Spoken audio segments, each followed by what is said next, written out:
Today is Monday, August 31st. If everyone could please stand and say the Pledge of Allegiance, that would be appreciated. I pledge allegiance to the flag of the United States of America and to the republic which stands one nation under God, indivisible, with liberty and justice for all.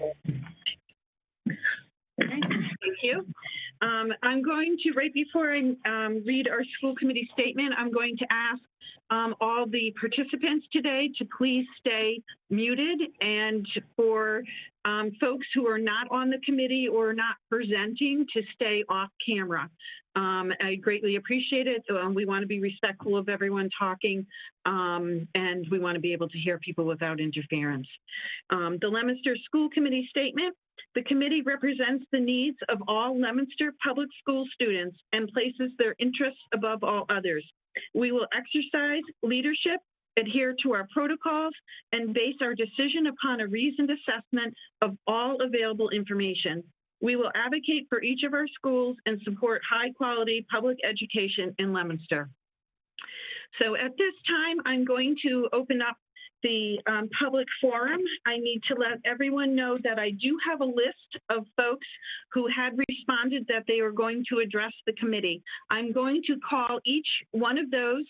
At that time, when you hear your name, please unmute yourself, and then you can address the committee. You have 2 minutes to express your views. And at that point in time, if you're still going, unfortunately, we'll need to cut you off. After I get through the entire list, I will allow anybody else from the public who did not necessarily sign up on our list to address the committee if they so choose to. So if you have not signed up on the list, please wait until the very end. I'll give you an opportunity. If you have already signed up, I will call your name, and I apologize in advance for butchering anybody's name. Hopefully I don't do that, but most likely I will.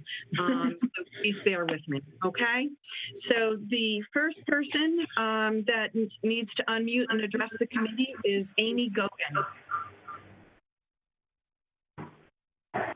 Thank you. I just wanted to not spoken with any special needs parent who thinks that their child's IEP is consistently met during remote learning. PT, OT, and speech services have been linked to YouTube, scavenger hunts, and bingo games. This is simply not enough. Our kids deserve in-person services, or at the very least, virtual sessions. One-to-one services have not been provided by parents to my son. This needs to change moving forward. By law, students receive all the services in their IEP. I understand that this might be pandemic, but the district has not even tried to find a way to make this work for my family. For many Amy, I'm going to just interrupt you for 2 seconds. Could you please make sure that everyone is muted except for Amy, who's speaking? There's a lot of echoing, Amy, so it's hard to hear you, and I want to make sure that everyone's able to hear your point, okay? So please continue, but if everyone can please mute, I'd greatly appreciate it. Okay. I don't think that hybrid is good enough for our most vulnerable students. My son's needs will still be unmet 3 days per week. I've been told that fall will be different, but nobody can tell me how. I just want the school committee to know that the district has not found a way in the last several months to stay compliant with students' IEPs while being remote, and it's a legal issue and a civil rights issue. So please keep that in mind when you vote on SPED hybrids tonight. Due to the lack of cooperation I have received from the district in upholding his IEP, I was forced to file a complaint with the DOE's Office for Civil Rights on behalf of my son and all of those similarly situated. It probably won't be a quick process, but it should get results for all families whose child falls into the category of most vulnerable. I asked the school committee to do the right thing and get our special education students back in the classroom. Hybrid is a start, but sub-separate deserves to be in school full-time. Thank you. Thank you, Amy. The next person to speak is Norman Roger. Hi. Sorry, I'm a bit nervous. I have a few questions for the committee, and one of those is, how would we be doing the CTI programs for the hybrid? I haven't received a list, not a list, a schedule for what will happen during the mini hybrids for the CTI students, especially those of us who have a IEP sort of like me. I want to know, how will we be doing that, as well as what will the transportation be and stuff like that. So just for you to know that this is not an interactive session, so you can give a statement, but we cannot respond to you. Ah, right. Sorry. That's okay. Just want to put that out, so if anyone has answers during the speeches ahead. That'll be all. Thanks. Thank you. The next is Sage Ledger. Good evening. My name is Sage Ledger. I am a rising senior at Leominster High School. I am also the current president of STUMP, an organization within the high school that is dedicated to following municipal politics, as well as keeping the student body informed about the actions of the school committee. I would like to address the committee because my peers and I believe that there is an immense disconnect between the student population and the school committee. We feel as though our voices are not taken into consideration. In order to ensure that the upcoming school year is successful, communication between students and their leaders is vital. We can accomplish stronger lines of communication through student surveys, social media platforms, easier access to school committee meetings, as well as the possibility of non-voting student members on the school committee. The absence of student opinions in the survey relating to the return plan for the upcoming school year warped perceptions regarding the needs of the Leominster Public Schools community. In this situation, we were unable to fully communicate our needs with respect to the upcoming school plan. As students, the actions taken by the school committee directly affect us, and our voices should be taken into consideration. Thank you for your time. Thank you. The next person is Greg Thomas.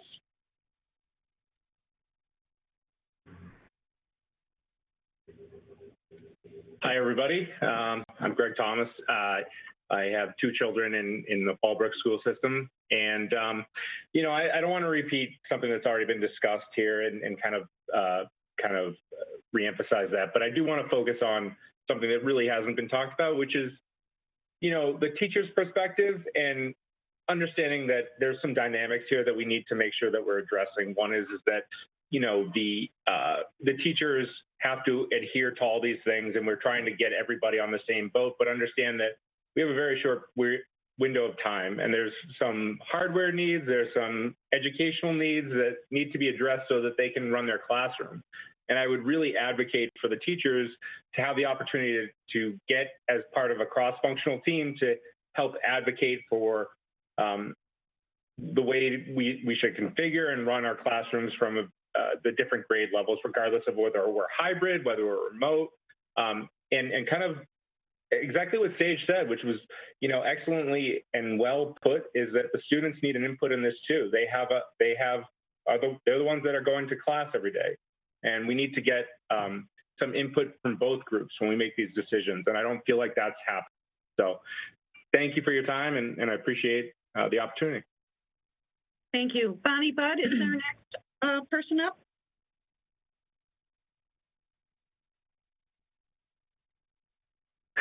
Hi, thank you. I wanted to express my overall disappointment this evening. Tonight's agenda is full. It's full of many important items being crammed into one evening. Noteworthy are the open meeting violations received by the committee and put last on the agenda. It portrays a lack of care to the issues presented to you, whether that was your intent or not. Your votes to keep children remote are violating the civil rights of children to receive a proper education. Over 20% of the students in this district have IEPs, which are legally mandated documents that schools must uphold. There have been no changes in special education laws passed at the federal or state level. If an IEP has an agreed upon placement that includes full school days in the school building, then a school district is in violation of the IEP when it's not providing that placement. These violations will result in outplacements and possible fines to our district. These expenses could have and should be avoided. Please remember that as you discuss the violations submitted to you and as you review the special education presentation, which should return those students back to the buildings for in-person instruction. DESE said we will need service level plus in our staffing levels, and that's not at all what I'm seeing. Remote learning and hybrid learning will fail the majority of our students. Also is the lack of transparency. We have not heard what our programs are going to look like. What do the buildings look like? What staff is lost? Who has been recalled? Have we lost programs? Have we lost deans, guidance, paras, tutors? How big are the classrooms going to be? What are the expenses now encumbered for unemployment, FMLA, et cetera? As taxpayers, we deserve to know where our money is going, especially if we're not even going into the taxpayer-funded school buildings. We're left waiting until the last possible minute to rearrange our lives and our children's lives. It is on you to return everyone in-person instruction at this point. Thank you, Bonnie. The next person up is Frank Cohen.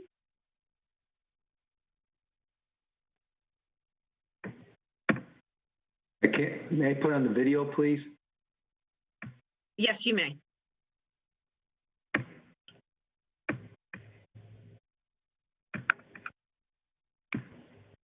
I can't get it started. It says the host has stopped the video. Oh, here we go. Thank you. Greetings. Well, Leominster is great news for us. We're lower in COVID cases again. We're now down to 1.8 per 100,000. That's down from 2.5 in the previous period, 3.2 in the period before that. And during all of those periods, we have been in the white and green area, which is DESE's green light for hybrid or full in-person education. We're not even close to the yellow-red area, which is the cautionary area for DESE. And these numbers are developed perfectly in conjunction with the Department of Public Health, which is guided by CDC guidelines. We've been in green territory for about 2 months. How can you say that you're guided by science? Please provide the public your other metrics of safe return that you have developed. How much lower than the policy and scientific benchmarks for hybrid and face-to-face must we be? What is the magical 14-day number you're looking for? Is 0 low enough? Are you waiting for a vaccine? Transparency and science demand that you answer these questions. And if science were guiding these things, then why the sharp division in your vote to go remote only for an opening? I'd like to dispense with the falsehood that this is about student and teacher safety. We need to stop lumping them together. Student safety is not driving this because all models for reopening required an equitable option for remote learning for students. So the students' health was covered. As for teachers, the evidence from other reopenings internationally and domestically show no additional risk of transmission, especially at the elementary age level, in comparison to other professions when proper safety measures such as mask and social distancing are taken. And a category of at-risk teachers could have been created.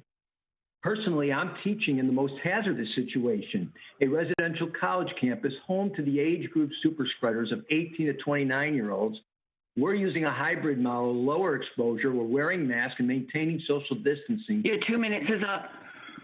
Thank you. Thank you, Frank. The next person, I believe, is Linda Johnson. I hope I'm...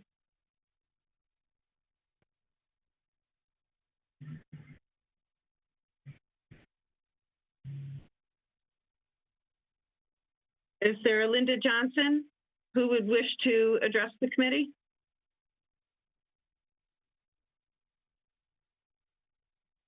All right, having no one come forward, I'm going to move on to Sean Prickett.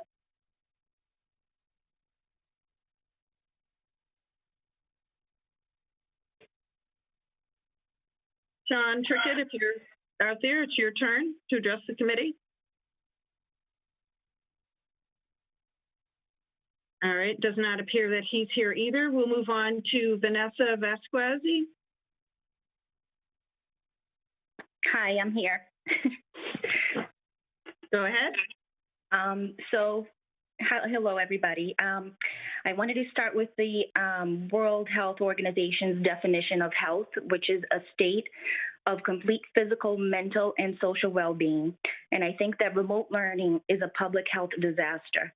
The school building is a safe place that addresses basic determinants of health specifically primary prevention, such as ensuring that children have the proper vaccinations, having balanced nutrition, and any food at all available for kids, having a good rapport with a trusted adult that kids can talk to, having physical activity, and so much more.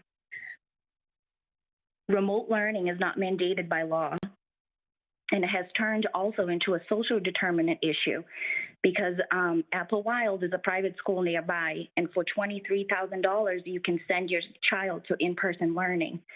Catholic schools around the district, for $5,000, you can send your kids to school for in-person learning. And then you have Leominster Public Schools that have parents settling for remote learning because we can't afford to send our kids to private school. All the work we're doing or have done to narrow the gap of social justice is out the window. As a nurse and a mom, it's a lose-lose situation for me and for my children. I work 2 jobs, and I know I won't be available to give my first grader the attention that he's going to need. We've already accepted that this school year is going to be a wash. Remote learning is like a cancer drug that targets the cancer but also destroys other vital organs. And I have a lot more to say, but for the sake of time, I just wanted to say that a lot of parents, I feel, know that remote learning is going to be a negative experience for them and their kids. And we just feel like we don't have the right words to make our thoughts matter. Thank you. Thank you. The next person up is Zule Gallen. Hopefully I'm pronouncing your name correctly.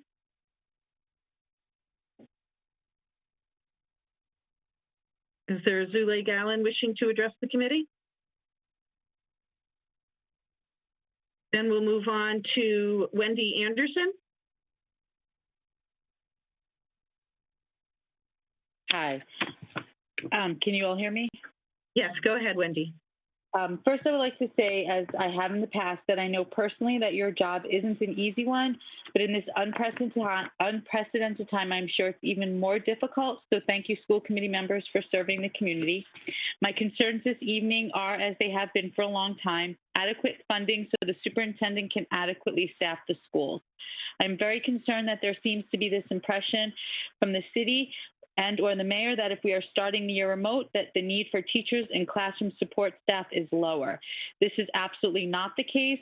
You all made a commitment to the students and their families that this new year wouldn't be like the spring and that it would be real schooling with real and meaningful teaching with support for students' social and emotional needs, including addressing the trauma of this global pandemic. Regardless of the method of delivery, this requires staffing. Just because there is a computer between the teachers and students and they aren't physically in the same room doesn't mean they can handle larger classes. Actually, the opposite is true. Teachers need an aide or para in the Google Meets with them to catch questions in the chat or raise hands that the teacher misses because they are actively teaching. Students who need a hand with an assignment need small groups or even one-on-one time with their teacher. This can't happen with larger class sizes. And if the goal is to get everyone back into our buildings, even in a hybrid method, how are we going to do that without the needed number of teachers and support staff to keep class sizes down to safe and socially distant numbers? And we haven't even talked about transportation and the need for adequate and safe methods of getting our students into the buildings.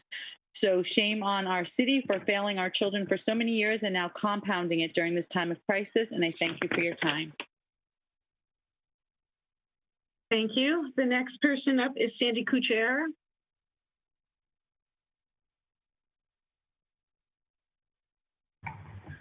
Good evening, everyone. Sandy Kuchera, English teacher and Vice President of the Leominster Education Association. I'm going to be addressing school sanitation concerns. Over a period of many years, the Leominster Education Association members have expressed concerns regarding health issues as reflected in ailments of students and staff and indicated in data analysis of a staff survey. Following dialogue with consultants from the Massachusetts Teachers Association, it was decided that qualified inspectors would be employed at the association's expense to conduct in-depth air quality studies of district schools, beginning with Fallbrook Elementary and Leominster High School. These studies result in a comprehensive report that provided data along with suggestions for remediation of problem areas cited. The reports were shared with Superintendent Deacon, who proposed that a plan be formulated and implemented to correct those areas of concern. In August, Dr. Riley presented detailed portions of the report to the school committee. At an LEA executive board meeting held shortly after, it was voted unanimously that the general public should be made aware of this report and proceed to post major points on social media. This would be followed by a paid advertisement in local newspapers. To date, it appears that strict attention is being given to sanitation in all buildings. However, the concern remains that this degree of vigilance is not sustainable. That being said, in order to allay the anxiety of parents, students, and staff, it is imperative that hygiene protocol be maintained on a daily basis, and concrete methods of tracking accountability must be imposed in order to ensure the safety of our students and staff. Thank you very much. Thank you, Sandy. The next person up is Erin O'Toole. Good evening. My name is Erin O'Toole. I'm a third grade teacher at Fallbrook Elementary School, beginning my 14th year in the district. I'm also an LEA rep and the head of Fallbrook's Health and Safety Committee. I'd like to take a moment and review with the school committee and share with the public the work the union has actively pursued in order to provide a healthy learning environment for the students of Leominster. In the fall of 2019, the LEA board hired the MTA to conduct air quality testing at LHS and Fallbrook, as staff members had for several years complained of continued illnesses. Testing was conducted over the early winter months of 2020. The Fallbrook report was completed in February of 2020. The LHS report was completed in April of 2020. In March of 2020, a meeting was held at Fallbrook with MTA Representative Mike Searcy, Superintendent Deacon, Facilities Manager. At that time, Mike reported from the MTA his recommendations for building improvements. Superintendent Deacon agreed that we would meet again in several weeks to review a plan on the steps the district would take in order to begin working on building issues that could be rectified quickly. That following Monday, school was closed due to COVID.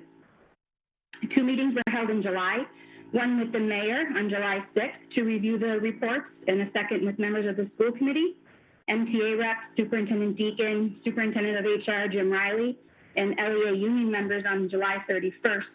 It was again at that meeting where MTA put forth recommendations on how to make improvements to the building that could be done immediately. Both the mayor and the school committee were presented with a PowerPoint from the MTA. Recently, on August 20th, Jim Riley scheduled walkthroughs of both LHS and Fallbrook schools in order for the union to view and learn about the updates to both buildings based on the MTA recommendations. I attended the Fallbrook walkthrough and saw many improvements to the sink areas in each classroom. We're shown how the univents and the filters work, and also learned how the— Your 2 minutes is up. Thank you. Thank you. The next person up is Christopher White.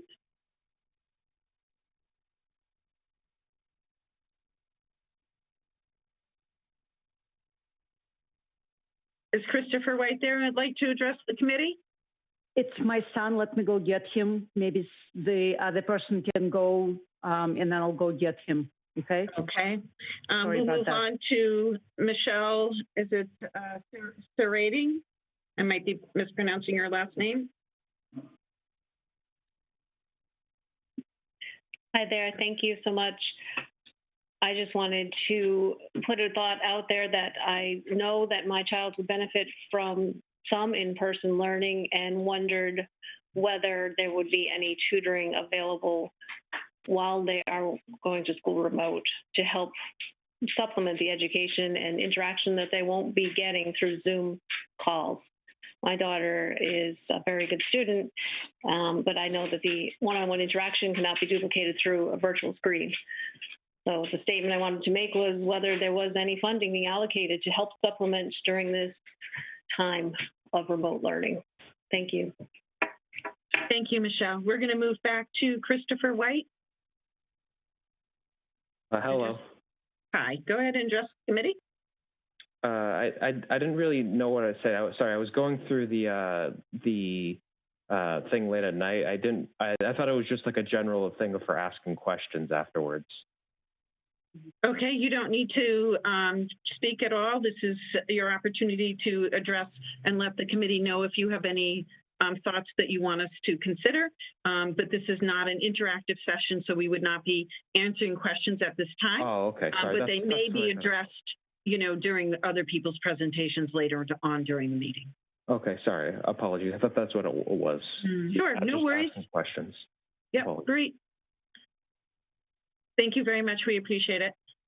Okay, we'd like to see students involved. The next person up is Linda Cohen. Yes, hi. Can I turn on my video? Yes, you may. Our host will have to allow it. Okay.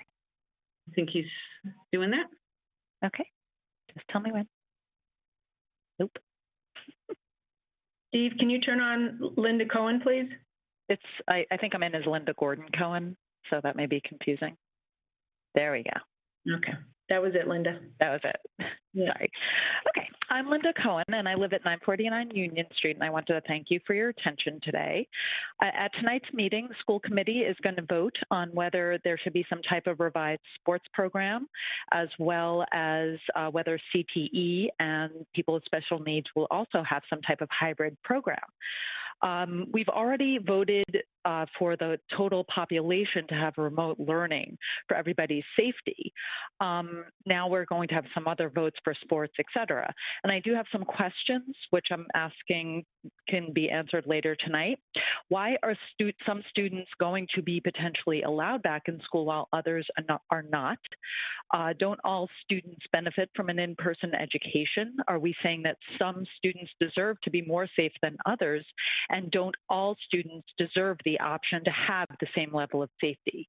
If you vote yes for any of these in-person hybrid options, which I definitely think you absolutely should, I ask you to consider one more type of interaction in your hybrid model, and that is for children grades 2 to 4. I do not have a child that age, but I do know that if a child cannot read by 4th grade, they are at higher risk for issues later in life. Children's grade 2 to 4 need that interactions with their teachers and need to be able to learn to read in person. And this is very important to our children as a whole. I think parents should be still allowed to keep their children remote if they wish to do so, but parents should also have the decision to have some type of in-person teaching for their children as well. I also would like to suggest that if our numbers look good at the end of this evaluation period, be it 7 weeks, I believe it was a semester, that we do consider bringing hybrid or in-person learning back. I also wanted to note that today and in other meetings, there have been Zoom issues. It's been difficult for us as adults.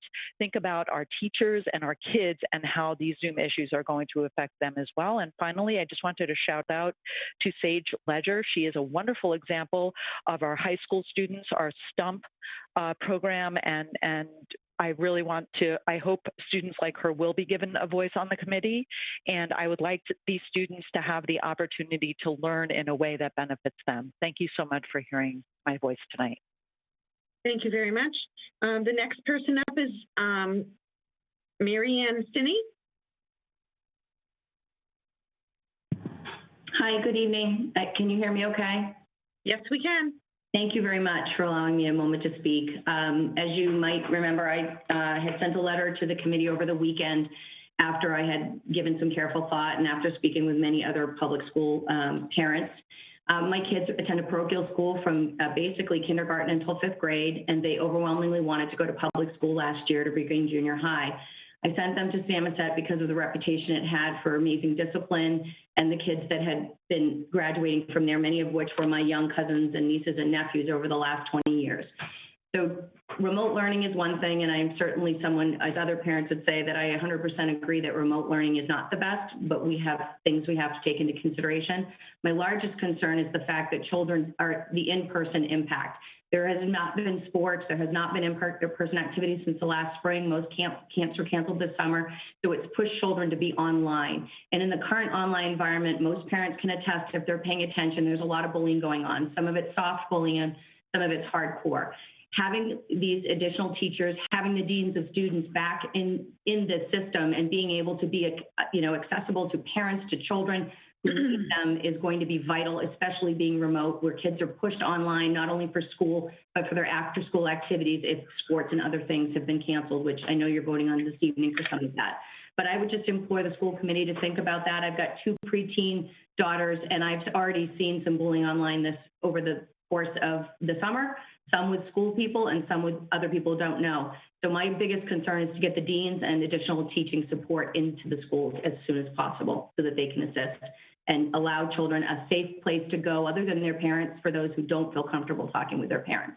Thank you so much and good luck tonight. Thank you. The next person up is Ladia Romero. And hopefully I said your name correctly.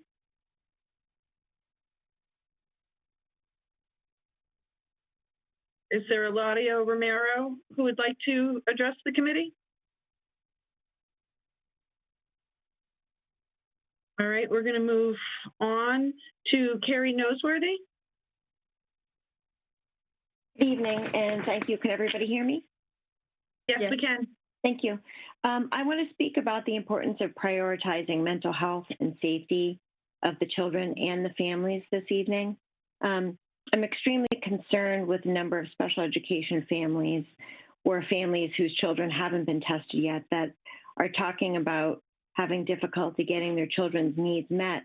And they're so mentally exhausted from trying to advocate from the spring that they're saying they have little or nothing to left for the fall, which means they're actually starting the school year depleted. I'm hearing from a lot of families that I've never even heard before, and it's concerning.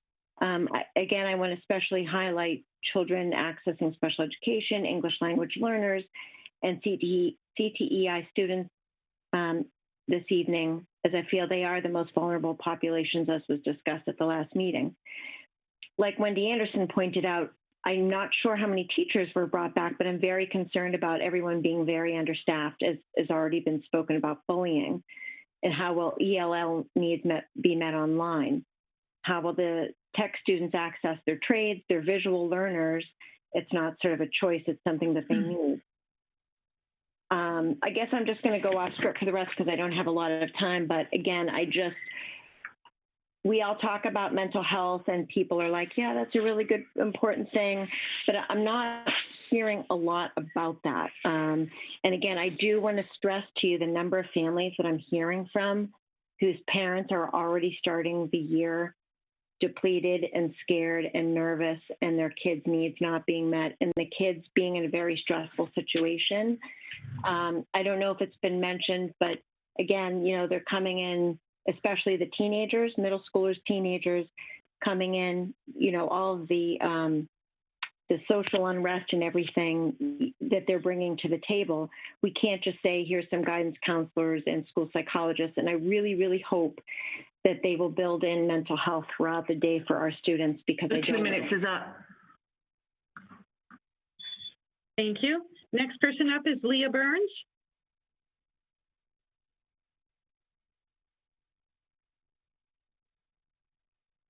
Is there a Leah Burns in the audience that would like to address the committee? All right, we'll go on. The next person is Karen Nazor. Hi, can you guys hear me? Yes, we can. Go ahead. Hi, I'm an English teacher at Leominster High, and I've taught there for 15 years. There's a delay, so it's a little difficult. Let me just try to sequence some things for everybody. People in the meetings this summer were talking about how, why did the teachers vote for a certain kind of teaching when and then switched to wanting to go remote? Well, the reason was twofold. One was things were done out of sequence. As you've heard from 2 previous speakers, there was an air quality test done at the high school. That test came back very poor, very, very poor. I happen to be in one of the worst wings. I wonder why during the summer I can swim 10 miles, and then when I go back to work in the fall, I'm tapped out by the end of the day. So, and I know Jim Riley's on top of this, and I appreciate it, and I know that the people in our building are on top of this, and I appreciate it. But from what I heard in the subsequent meetings and what I heard today at a meeting at the high school, I don't think it's going to be out to bid and fixed by October 5th, which is, I believe, when we're voting for hybrids to be instituted. So I just want the parents to understand that the air quality in these buildings is really terrible, way beyond what it should be with CO2 levels. So it's also addressing, I believe it was Mr. Cohen, regarding, you know, the governor's map of yellow, green, red, and all of that. Leominster has teachers coming from districts all around the state. Leominster teachers don't necessarily live in Leominster. Your 2 minutes is up. We also have students coming from all around the state. Thank you, Karen. Your 2 minutes are up. The next person up is Denise Levesque.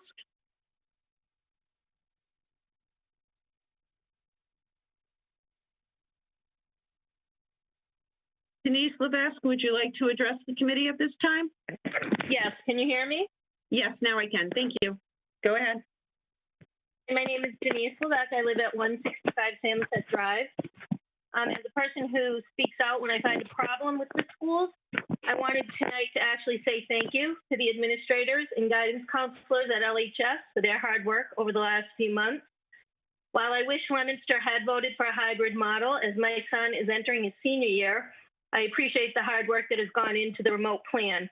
My son has already been contacted by 3 of his teachers by email and has received a phone call from another. Being an educator myself, I know the huge undertaking this has been, and I want to thank you for all your efforts. It's my sincere hope that our schools will be safe and well-staffed for teachers to eventually return. Thank you. Thank you. Next person up is Greg Thomas. Hi. Thank you.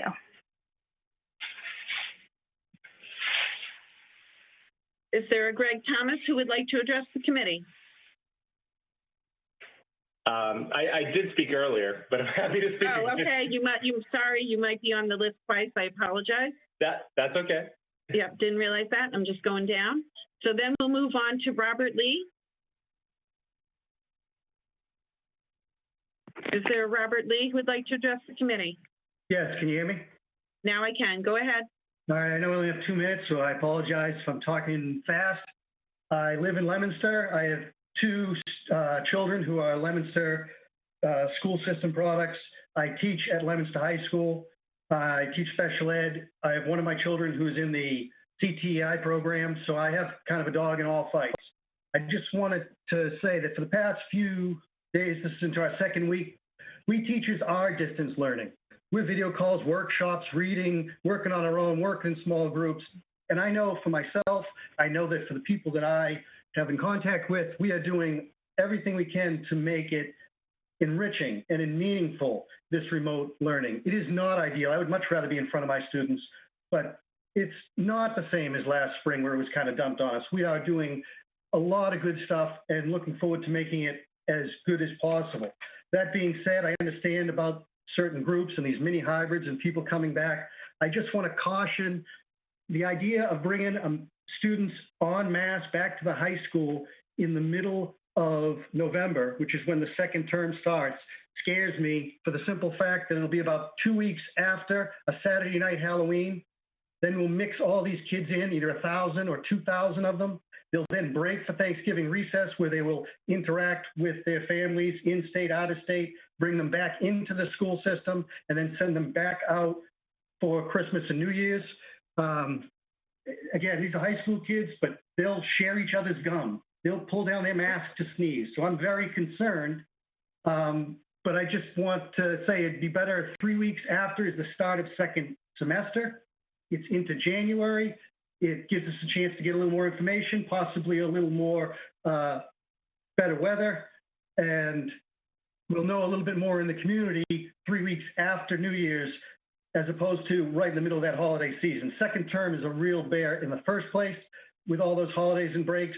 Your 2 minutes is up. Thank you for your time.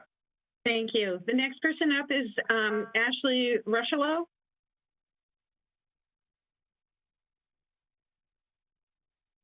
Hi, can you hear me? Yes, go ahead. Thank you. Thank you. Good afternoon. Please allow me in a few words to share a vision I have for the youngest children of this district. It is my wish for them to receive the opportunity to join a micro-hybrid created specifically for early childhood or kindergarten education as soon as possible. The micro-hybrids being discussed tonight are essential to protecting the most vulnerable members of our community. I would argue that a very young child who has been isolated from peers in education is extremely vulnerable as well because of the important fact that they cannot access remote learning effectively. Worse, they will continue to remain vulnerable for years to come if their needs are not met during critical phases in their brain development. Trying to pose learning from a device as real learning at the early childhood level is a farce. My son will be learning alone with no peers around him again. It is not okay, and it is not the case in most other areas. With the model currently in place, I and other parents question if a 5 or 6-year-old child is really able to learn the essential social and emotional skills during the ideal threshold of opportunity in their development.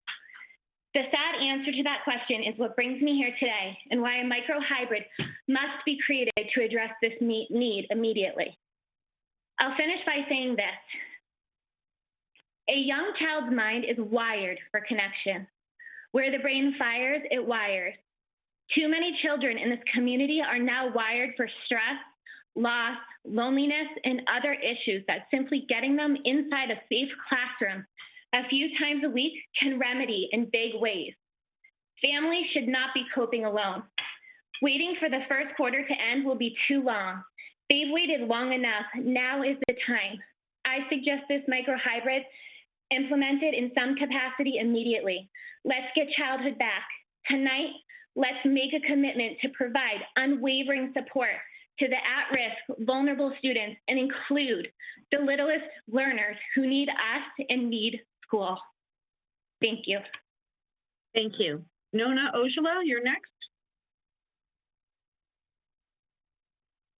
Can you hear me? Yes, we can. Go ahead, Nona. Hi. I'm calling in to support the CTI micro hybrid draft that is being presented to you tonight. And the reason I'm doing that is it's so important that these students that are in shops earn the hours they need. And I'll give you an example of why that's important.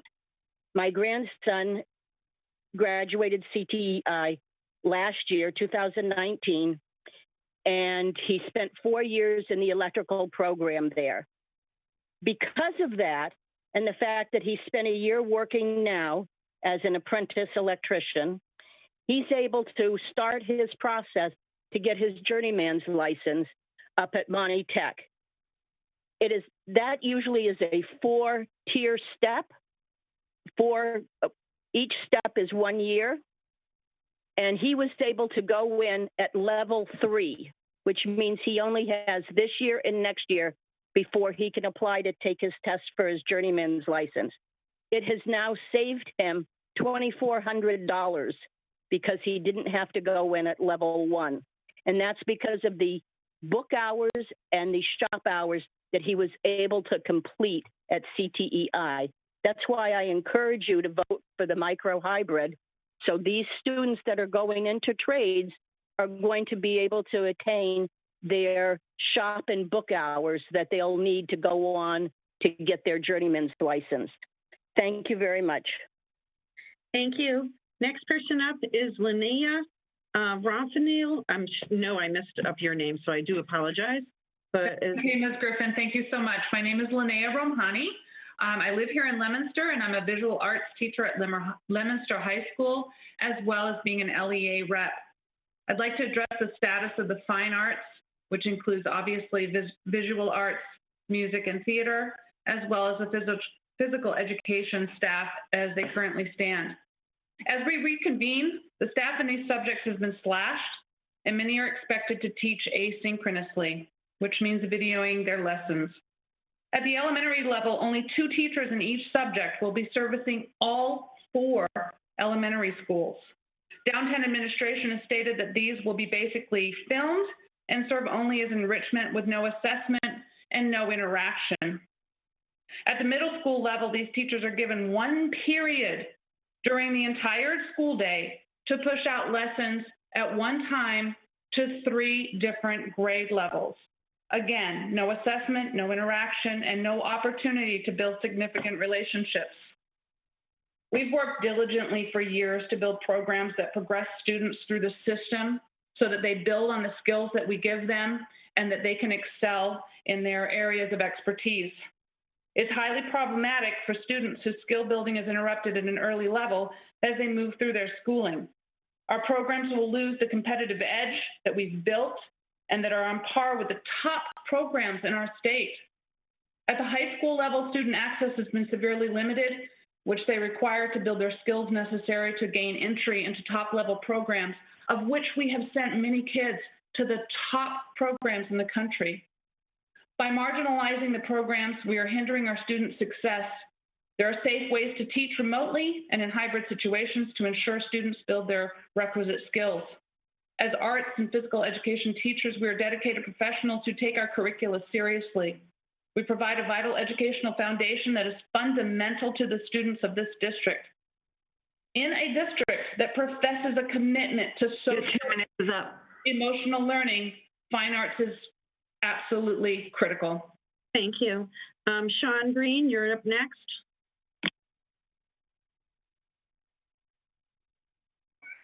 Is Sean Green there and wishes to address the committee? All right, we'll move on to Robert Volpe. Thank you. I'm on my wife's name. My name's Robert Volpe. Maybe you've heard of me? Go ahead. Okay, thank you. Most recent survey of parents states 94 of us want our children back. Currently the city is in green, telling us it's safe to go back. The weather is great. It's summer. We're probably being social. I question the school committee's majority as to who they represent. Based on the surveys, based on the data, is in my belief they do not represent the parents of this city. You were sent to do a job and to represent us. You have failed. I ask to reconsider the hybrid model, like so many towns around us. Let's not make this a political issue. Now is the time. Let's put egos aside, discuss the facts, and get these kids back to school. We deserve better as residents. We deserve better representatives of us. Thank you.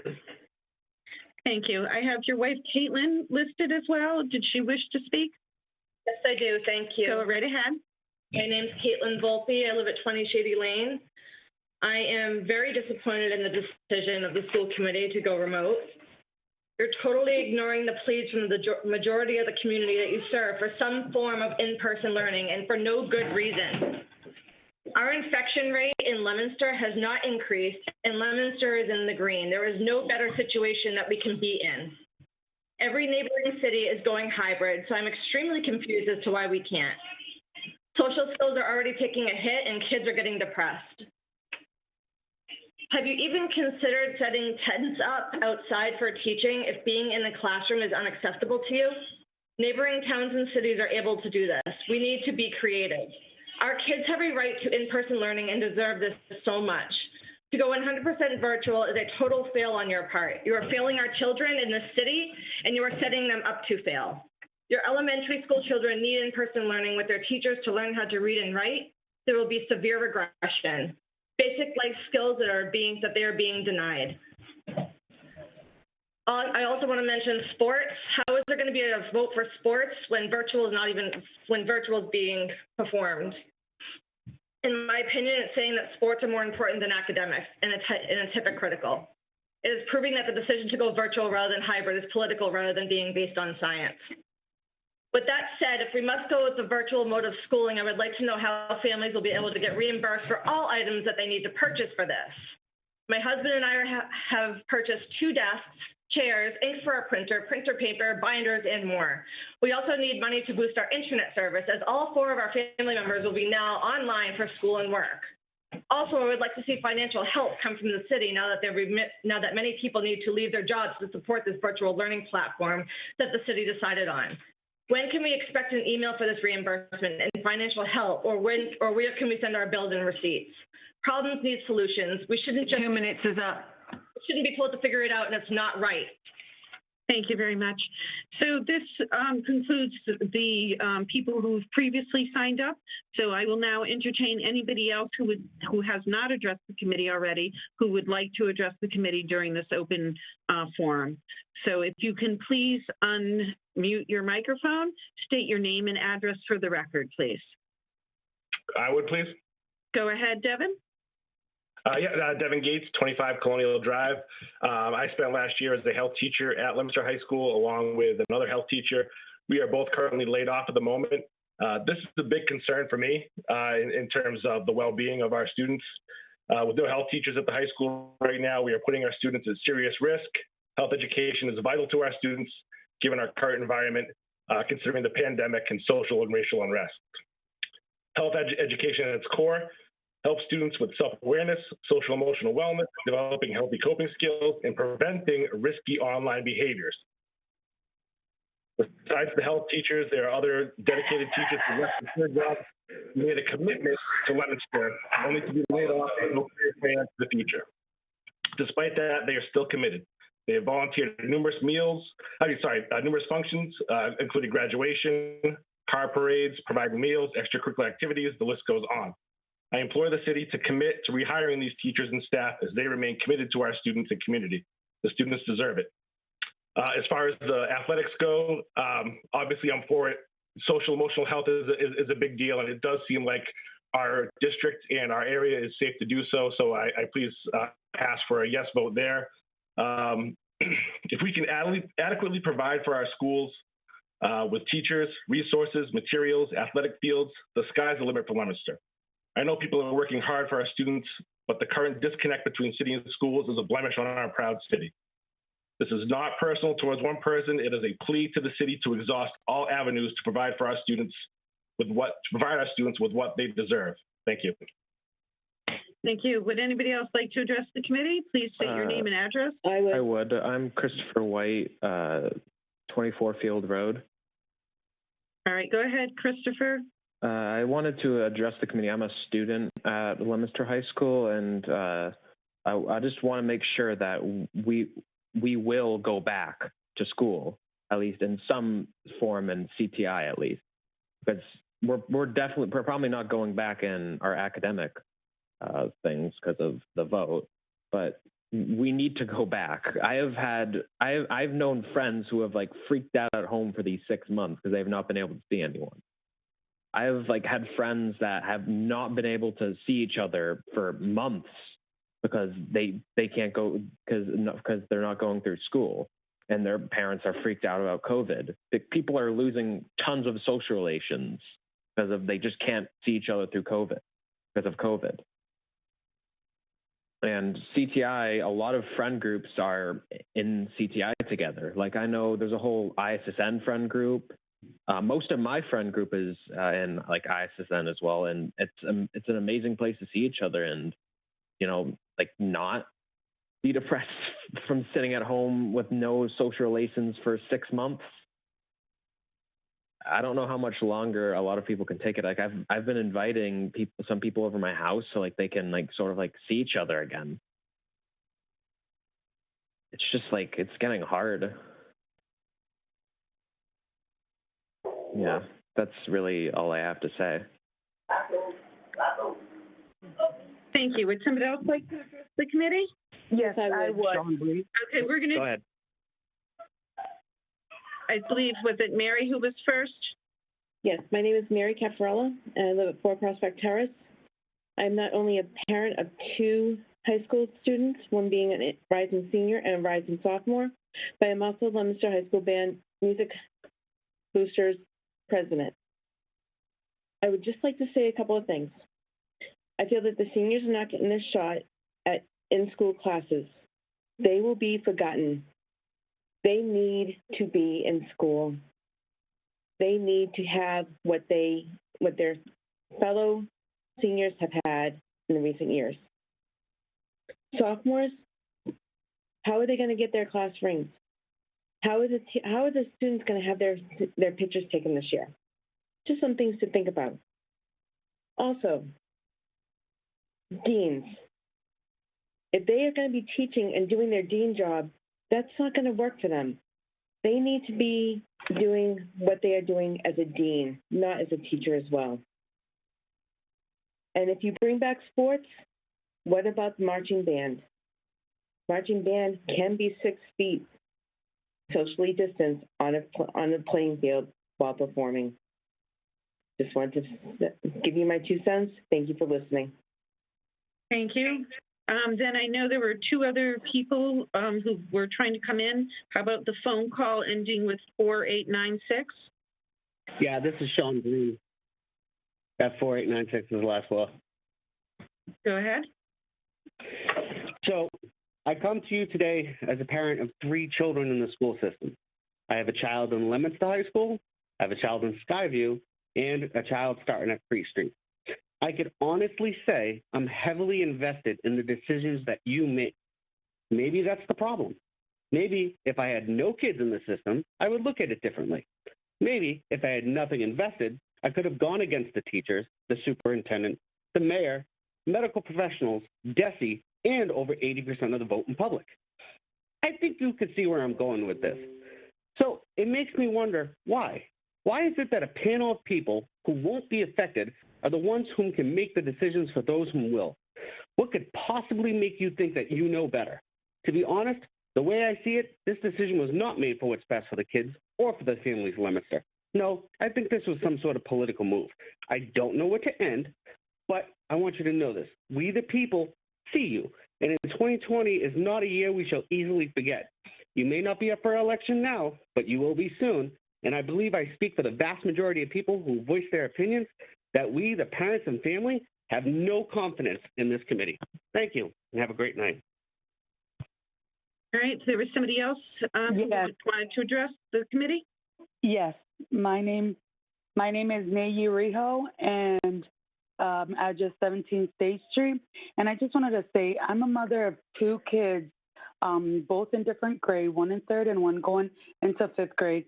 And I'm one of the ones very nervous of what this year's going to hold for our kids, because especially as a parent, like I have a job as a nurse from 6:30 to 3. It's like, who's going to be, as a single mother, who is going to be there to guide my kids through school? Am I going to have to quit my job?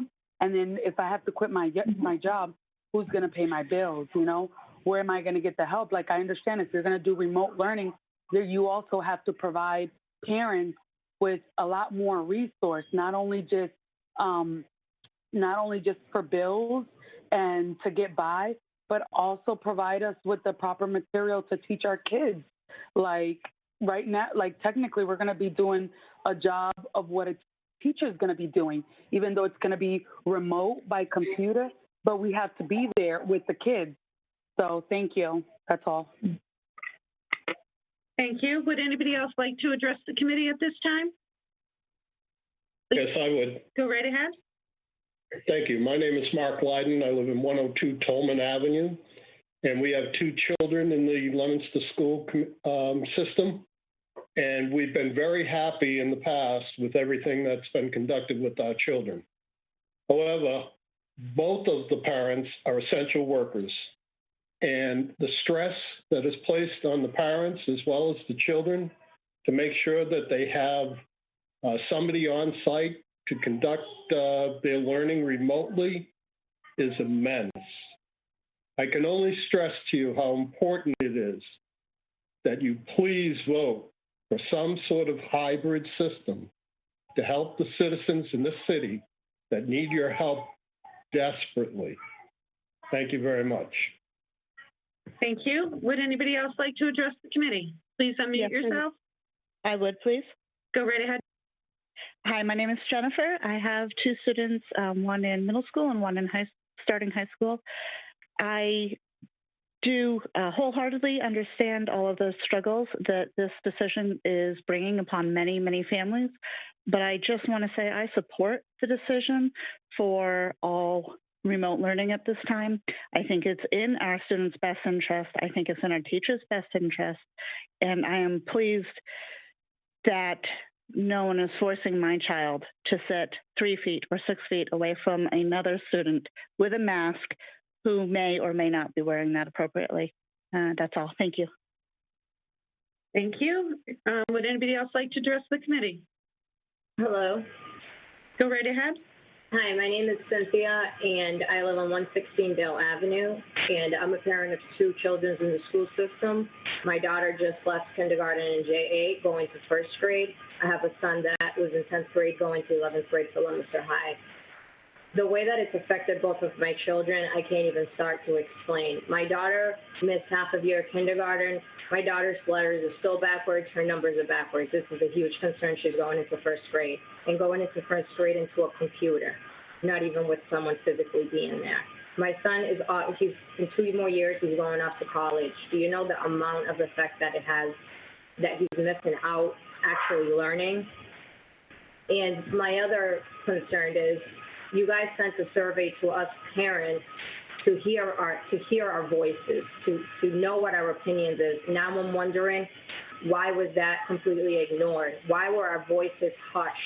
Why did you not take into consideration what we actually really wanted, us parents having kids in the school system? Pretty much what I wanted to state tonight, and something to think about. Also, I know that sports is coming up tonight.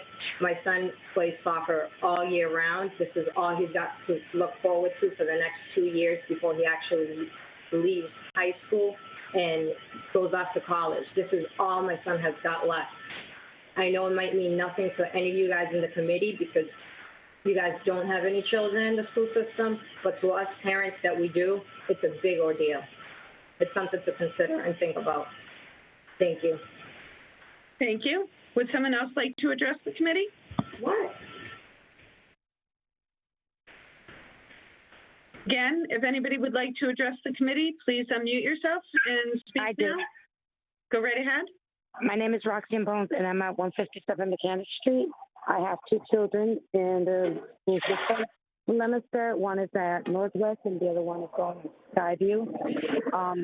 And I just want to say, I was victim of losing somebody to COVID-19, my dad, and it was really hard for me to deal with the remote during this process time because it happened just when my dad was in the hospital.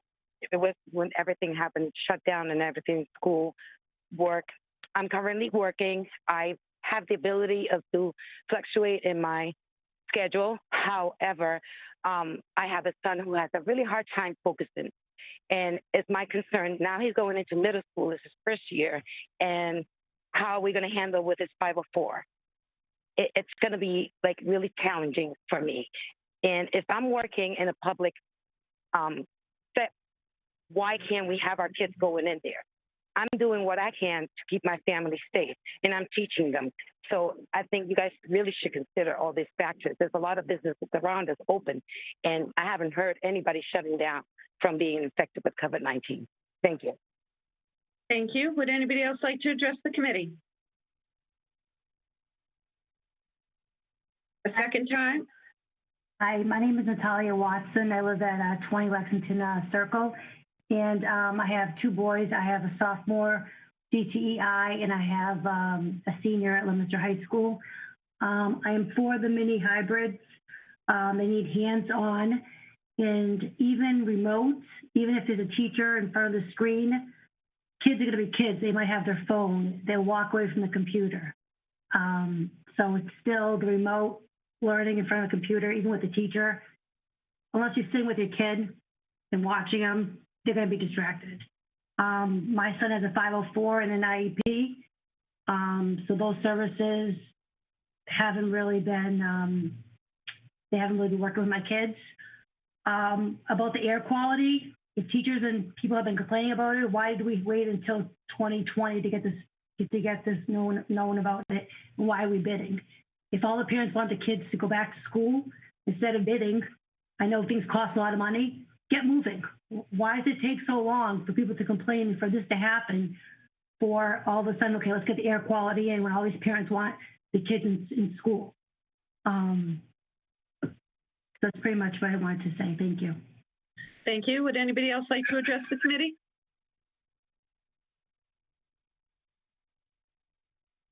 Would anybody else like to address the committee? One final and last time. If anybody would like to address the committee, please do so now. Unmute yourself. Having no one respond, we're going to close the open forum at this time. Superintendent, we're going to move on to communications. There are no communications this evening. Okay. How about the superintendent's report then? That would be up next. Yes, just a quick one. I know we have a full agenda, but I really want to celebrate our staff who came back last Wednesday, and listening to many of the speakers tonight, I want to say thank you for acknowledging the outreach and the work that our staff has been doing. They have attended 4 out of their 10 training days, and they have been involved in technology, social emotional learning, safety to the core. They're working on their parent meet and greets. They want to make sure that students are equipped with all the materials they need in order to be successful and access the curriculum. And they have put their whole heart and soul into the last few days. And I just want to say thank you, thank you, thank you. Their input has been tremendous, and their dedication it's commendable. And they're proving Leominster tried and true. So thank you. Great, thank you, Superintendent. And we do appreciate everyone's efforts, and we're looking forward to a good start, although a very different start than we're normally used to. So we'll move on to the presentations. The first item on the agenda is the health overview. Yes, this evening we have quite a team. So we're going to build this from the health standpoint all the way through the microhybrids that we will present this evening. We are looking to support students who typically are in different settings that receive specialized instruction and support. We've set parameters, and Kathy Gaudet is our lead nurse, and she has done a tremendous job since this occurred. She meets with us daily, even over the weekends, to give us the most current and up-to-date statistics. And I think it's important, as guidance is continually changing, that she have a platform in which to set tonight's agenda in motion. So Kathy, if you're ready.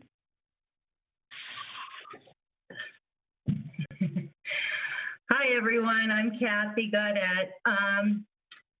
So I did not put anything on Google, Zoom, whatever for you. I'm just going to go over it. So basically, we've been working really, really hard all summer trying to prepare the schools, get everything where it needs to be, so that the kids are safe, so that the staff is safe, so that everybody is educated, so that they have what it is that they need to be successful. And it is a slow process because we want to get it right. And I'm just as frustrated, but at the same time, we really want to get it right. So we do have the medical waiting rooms in every school for those people that are symptomatic and waiting to go home. We have ordered supplies, and they are still arriving. And, you know, it's funny, you think you're going to get things as soon as you order them, and that's just not so, but they are still arriving, and it's very exciting. Education, like I said, is being provided to everybody, from our staff, including the paraprofessionals, the custodians, the nurses, and of course the teachers. And it's really, like I said, important that we're all on the same page. As Mr. Cohen and others have said, we are in the green, and so is Fitchburg. And we want to stay in the green. So once again, we've just got to make sure we're adhering to the CDC and the Department of Public Health guidelines. Staying home is sick, hand washing frequently, and the use of hand sanitizer. For the sanitizer, we did have to get a doctor's order because the DPH has decided that it is a medicine. So parents, you have the ability to opt out if you do not want your child to use hand sanitizer. And then we will communicate that to the classrooms. Everyone has to have a mask coming in. Grades kindergarten and first grade, it is not mandatory, but we are strongly encouraging it. And because if we follow these basic principles of staying home when sick, hand washing, mask use, physical distancing, and staying within your classroom or cohort, then those are really, really necessary to prevent illness and to prevent the spread of illness so that we can really contain things. Another biggie that a lot of people are upset about is immunizations, the new mandated flu vaccine. And it was just mandated a few weeks ago. We have until December 31st for everybody, all students, to get your flu vaccine. So don't worry if you don't have it today, if you don't have it when school does start, just try to get it for December 31st. And once again, that's going to help to prevent illness, and so many of the symptoms of the flu are similar to the symptoms of COVID. So if we can prevent this, then and keep everybody as healthy as possible, then we can keep people in school. There have been there's been many changes from February, March till now. There's been so many changes, and even within the past week or two, there's been changes. So some of the things initially that we were told was that if somebody was diagnosed as being positive, that they could return after 10 days and at least 3 days with no fever and symptoms have improved. Well, that has been changed to 24 hours. And that could all be within the same 10 days. But that is a huge, huge change. And let's see, and in regards to people who refuse, not everybody's going to want to test, but if they're symptomatic, they have to stay out for the 10 days as well. And by the end of the 10 days, 24 hours of fever-free and symptoms improving. People with a negative test, this is another change. They can be back, so they thought they were symptomatic, they got tested, it came back as being negative, they can be back within 24 hours as long as they are symptom-free. Close contacts, another big change. It was initially, if somebody was diagnosed as being positive in a classroom, the whole classroom was going to be considered a close contact, and they would all have to be out for 14 days. Now they're saying only those that are within the 6 feet and that they've been face-to-face with for 15 minutes or more. So that's huge. So for a lot of the classrooms where we are spacing the seats at 6 feet apart, we are keeping people within their cohorts, that there might not even be a close contact, depending on the group of students, depending on their age, developmental levels. So that's a huge positive. I did do a nice little seating chart to try to demonstrate that in the safety module number 3. So let's see. Another big thing is rapid testing. So this is a big change. I'm just going to put this so that I can read it better. So there's the mobile testing unit, which is from the Department of Public Health. And what happens is if we have a certain number of people that are positive, and of course, if anyone is tested as being positive, we would be working with the school nurses, administration, the teachers, but the Board of Health would be in to try to help us figure out what's going on. The person who was diagnosed positive, was it from school? Was it from outside of school? How can we stop this? And so there's a lot of thought process that goes into it. And then we also talk to the Department of Public Health, to the epidemiologist. So there's a whole standard in regards to getting the rapid testing. And the whole reason for that is to try to test those individuals that are asymptomatic and not known to be a close contact. So usually with the close contacts, we would have them go home and be in quarantine, and we would ask them to be tested, or if it's a student, we would ask the family to please have the student to be tested and to watch out for the symptoms of COVID, and they would be home for 14 days. So in this case, you know, they are not designated as being close contacts. Now, I'm just going to get into what qualifies for this, and we're hoping to not even get here, but I was asked to talk about these numbers. So first of all, just so people aren't, you know, someone asked me once if we would be testing people without parents knowing, and the answer is no. No, we will not. Anyone under the age of 18 has to have the written approval of a parent. And anyone who develops symptoms are asked to please see their physician for testing. So the numbers are, if there are 2 or more students and staff within a classroom group that develop COVID-19 within 14 days, and transmission or exposure is thought to have occurred in the classroom, so that's one condition. Another is if more than 3% of a cohort or grade, would at least 3 individuals, develop COVID-19 within 14 days and transmission exposure occurred in the school, or if more than 3% of the school develops COVID-19 within 14 days and there is evidence of transmission within the school, or if 3 or more staff within the same school develop COVID-19 within 14 days and there's evidence of transmission among the staff, or if 2 or more students on the bus develop COVID-19 within 14 days.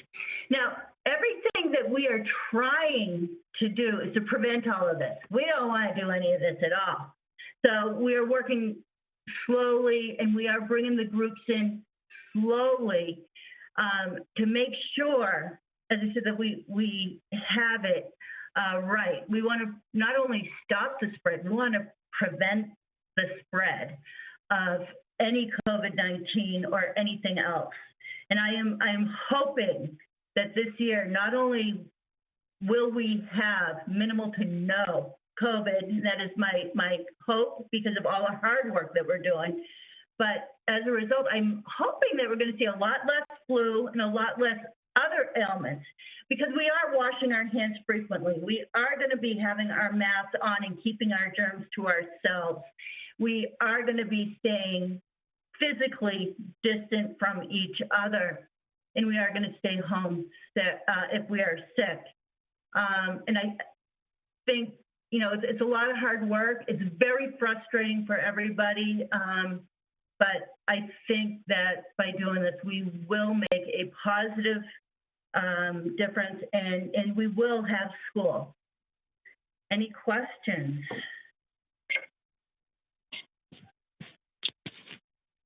Would any of the members of the committee like to ask Kathy any questions?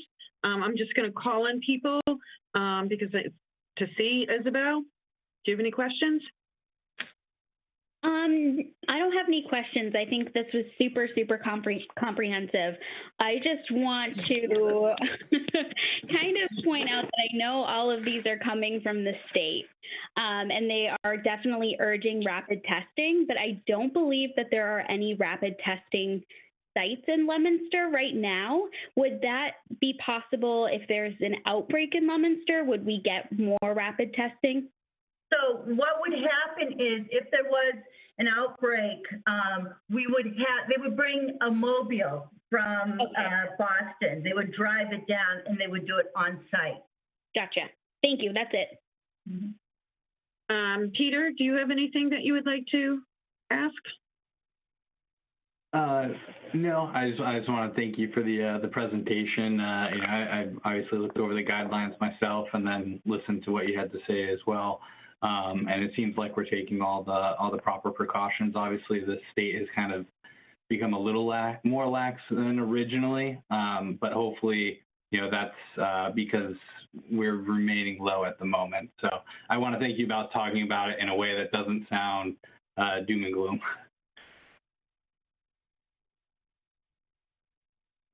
Thank you. Ron, do you have anything you would like to add? No, she was pretty extensive with her report. And like Isabella and Peter said, we just have to hope for the best. Like Peter was saying, didn't want to sound doom and gloom, but yes, like Kathy said, if something started happening, they would have the mobile unit come out here to Leominster, But no, she covered pretty well everything. Thank you, Ron. Mike? Yeah, I just had one question. Kathy, your list of criteria, if it was 2 or more or, I didn't catch what that led to. Maybe I just missed the criteria for what? Yeah, for the rapid testing to occur in Leominster, at the school or, wherever it was that we had the 2 or more staff. And so it could be at one school, it could be the district. So if any one of those things happened, then we would get the mobile testing unit. Correct. Thank you. Sue? I'm all set, thank you. Melissa? I'm all set, but thank you, Kathy, for all your hard work, especially over those hot summers and the schools getting them ready. I appreciate it. Thank you. Brandon? Michael addressed the one question that I was going to ask as well, but thank you to Kathy for your presentation and everything you're doing. I appreciate it. Dean? All set. Great. Thank you very much, Kathy. We appreciate your thorough presentation. That was very helpful. Thank you. So now we're going to move on to the MIAA presentation. David Palazzi? Hello. How are you? Thank you guys for hard work. I know it's a tough situation, but thank you for having me here tonight. I know it's a busy schedule, so I'll just jump right into it and kind of give you an overview of what I've already sent you in the emails, the number of documents you guys have had to read from every angle. Must be immense, and I really appreciate you reading over the materials that I sent you. So basically, the question that I want to answer is, where are our athletics today? And I just want to read kind of a brief synopsis of what happened with athletics and where we hope they're headed. So in short, the MIAA, it's the governing body of our state athletics, has voted unanimously to proceed with a fall sports season with modifications in place.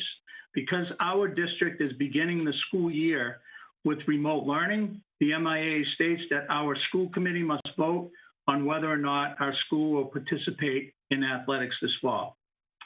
Let me just give everybody some background information. On May 21st, the MIAA put a COVID-19 task force together, working on what athletics would look like in a hybrid, remote, or a traditional setting. Our principal, Dr. Stephen Dobzinski, was actually on that task force. They met for many, many weeks. The MIAA task force has worked closely with the EEA, the Energy and Environmental Affairs, DESE, which is the Department of Secondary Education, to come up with a plan for the 2021 athletic season. On August 19th, believe it or not, just last week, that's why we're trying to cram this meeting in, the MIA Board of Directors approved an athletic structure for the 2021 athletic season. I sent that packet to all of you committee members, which includes not 3, but 4 athletic seasons. If approved to participate, the first date for fall practice will begin on Friday, September 18th. Unfortunately, this proposal does not include middle school sports. On August 27th, the task force met again to approve the modifications for each sport. These modifications were vetted through the MIA Sports Medicine Committee, which includes 2 epidemiologists who worked with both the EEA and DESE over a series of 3 virtual meetings. Also, each sport has been categorized into 3 groups: low risk, moderate risk, and high risk. More or less categories as far as the likelihood of physical contact within a specific sport is concerned. So what does this mean for Leominster? Our Central Mass Athletic Directors has worked very closely and voted unanimously to play 4 sports in the fall, if of course you vote for them, for both the varsity level and the junior varsity level. These include boys and girls cross country, boys and girls soccer, field hockey, and golf. All other fall sports have been moved to the floating season, which would be February 22nd, or a fall 2 season put between our winter season and our spring season. Some things to consider before you vote, and I can answer more questions if you would like. All of these modifications and guidelines have been extensively vetted by the task force, physicians, epidemiologists, DESE, and the EEA. It is important to remember that all these sports will be outside, not inside. There will be no indoor practices. If it rains, practice is canceled. Also, which I don't believe you had at your resource, the all-important map, the COVID-19 map, which calculates the average daily cases 2-week period per 100,000. And it will be used if needed to cancel a sports season. So basically the map, white is fewer than 5 total cases, green, which Leominster is in, an average daily case of 4 over a 2-week period, and then yellow, an average between 4 and 8 over a 2-week period, and then red, which would be an average greater than 8. I think everybody hears the colors. I just wanted to read what they actually mean. So all of these sports have a number of modifications that will need to be implemented as we proceed. Finally, our Midland-Wachusett athletic directors are working together, working on all of these modifications to provide a clear and consistent guidelines and modifications for all coaches, all the athletic directors, facility venues, players, student athletes, managers for the 4 sports that we have. As far as my knowledge, there were 3 or more of these other school districts that had to vote, and to my knowledge, not one has voted no at this time. That's all I have for my presentation. I'll take any questions if you guys want. Right. What I will do, thank you, David, I will call upon people so make sure that we get everyone. Ron, do you have any questions? Ron, you're on mute. We can't hear you. All right. Sorry about that. No, he was pretty extensive with what he gave us. I'm very happy with the information he provided for us. Thank you. Isabel? No, I was going to say the same thing. I appreciate every single material you've included in our packet. I've read through all of it, and I'm all set. I don't have any questions right now. Brandon? I feel the same way. We were provided plenty of information, and I very much appreciate it, and thank you for your presentation as well. Melissa? I think the only question I'm uncertain of is, are we voting on the athletic year starting September to June, or are we voting on the quarter or season while we are or maybe remote? Excellent question. I was going to mention that it's just a fall season, and I'd just like to further mention that as with school, everything is progressing season to season, day by day, month to month, as you know, things may change with COVID-19. So this would just be for the fall season. Thank you, David. Mike? Yes, I have a couple of questions. Just first of all, I noticed in the MIAA frequently asked questions page, there's the question, will the MIAA set rules on what to do if a student, team, opposing team, et cetera, tests positive for COVID-19? And the answer was no, they haven't set rules and they're not going to. So I do think it's going to be important, since they punted that to us, that we have that clearly established what our rules are. So I don't know if you are ready to say now or if you want to bring that to us later, but I mean, it seems we're going to need to know what to do if we do have a positive test. Sure. I mean, I would just say I can get you that later, but I'd also say, you know, whatever's in place for the school. I've been working very closely with Kathy, and, you know, obviously safety is the utmost importance, and looking at symptoms and different things, and just, you know, if we have someone that's symptomatic, we're going to do exactly what the protocol would be in the school, and then pass that along to the powers that be. I do know that they are working on something. Steve Dobzinski was on the task force, so it's an excellent question, and, you know, hopefully they'll give something more excessive, not at the last minute like everything else we seem to get. Right. I mean, I think it's going to be important to know, have this figured out before we get one, rather than trying to figure out what to do after we get one. I hope we don't get one, but better be prepared. Sure. Secondly,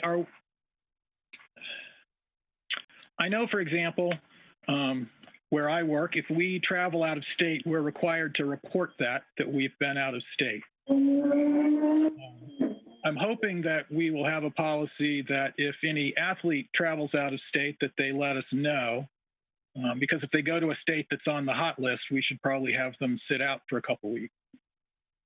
Lastly, I just wanted to ask about volleyball. In the packet you sent us, that was in the fall 1, and I see that it's been moved to fall 2.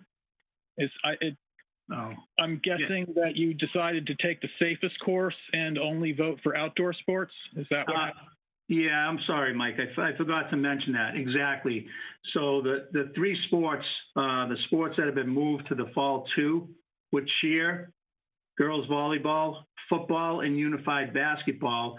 And just so everybody's aware, the girls volleyball actually was voted to be played in the fall. However, our Central Mass athletic directors felt, because it's indoors and a lot of schools were hybrid and not back in school, we thought it would be the safest plan just to keep the sports that we have in an outdoor setting. All right, thank you. Peter?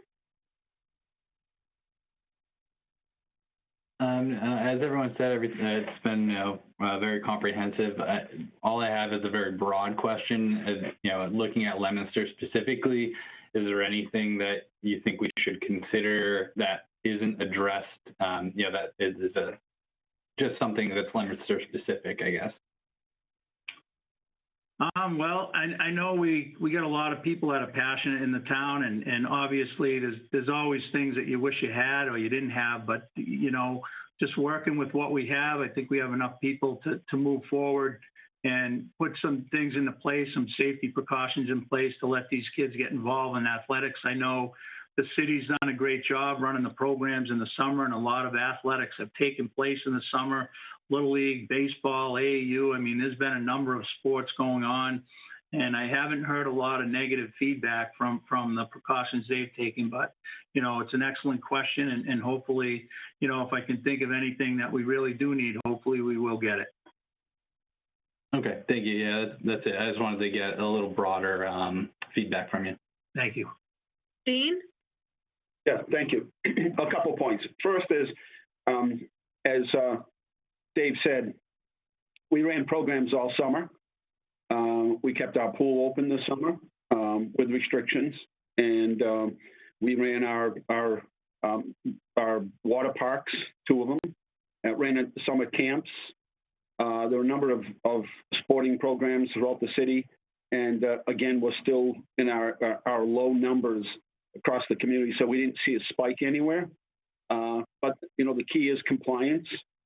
And everyone needs to understand, coaches and team members need to understand the compliance piece of this. Our Board of Health gets flooded with phone calls from people who are concerned that, you know, they go into certain stores and they don't have masks, or at certain sporting events, there are people when there shouldn't be, spectators. You know, so, you know, there needs to be that compliance piece, and everybody needs to understand that. But we really didn't see a huge spike through the summer. And so that was, I think, relatively important. It's sad to see that some of the sports, you know, will not be played. It is sad. It's sort of unthinkable, but I understand. So those are my only comments from having experience, you know, through the Board of Health and all of the summer programs that we ran. Again, we just haven't seen that huge spike come as a result. Okay, Sue? I'm all set. Thank you. Great.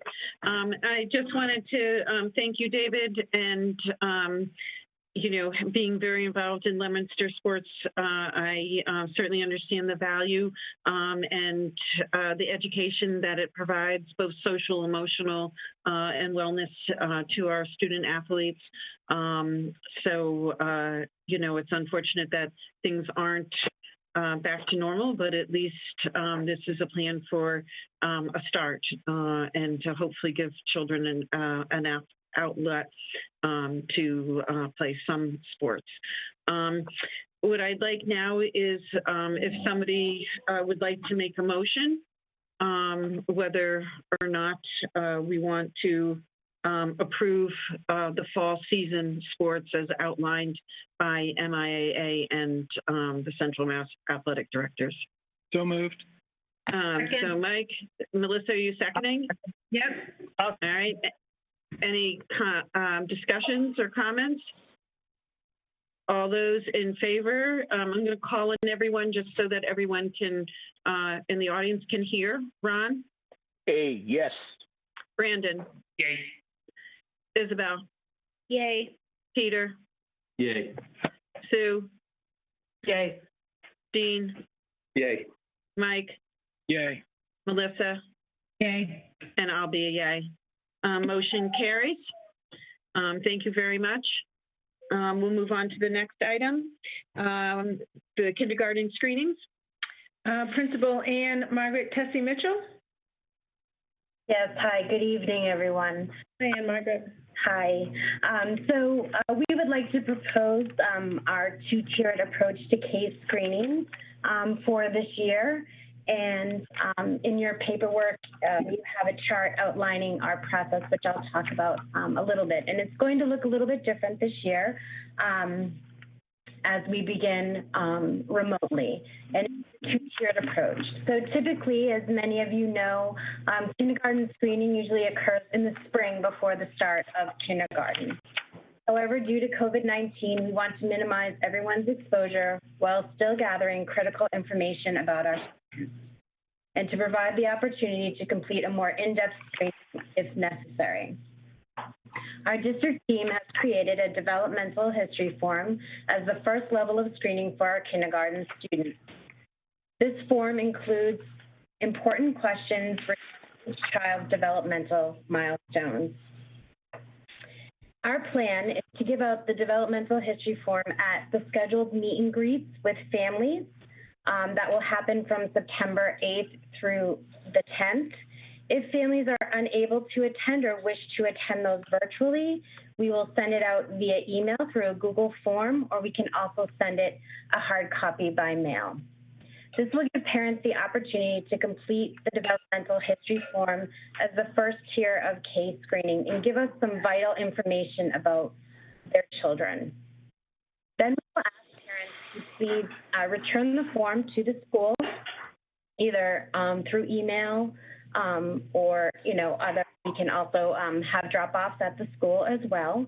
We will then gather our team, who usually is involved in kindergarten screening. So that typically involves a school psychologist or a guidance counselor. We also have our occupational therapist, as well as many others who are familiar with our case screening process and work with our early childhood students. We would have a team in each school reviewing the forms, and then there would be a designated person in each of the schools to reach out to a family member or guardian of the child if there were a concern that was brought up through the developmental history form.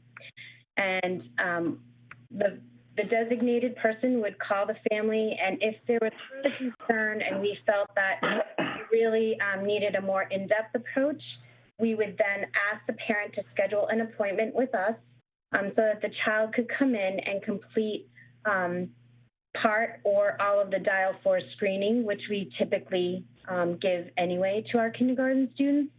So this evening, we're asking for you to help us bring in some of our students who may need that second tier approach for kindergarten screening to rule out that there are any potential barriers to learning. And it would, of course, take place under all the health and safety protocols and be by appointment only. And I'm happy to answer any questions you may have. Thank you. I'm going to call upon people to ask any questions. Sue? Did you say Sue? Yes. Oh, okay. No, I have no questions. Thank you. All right.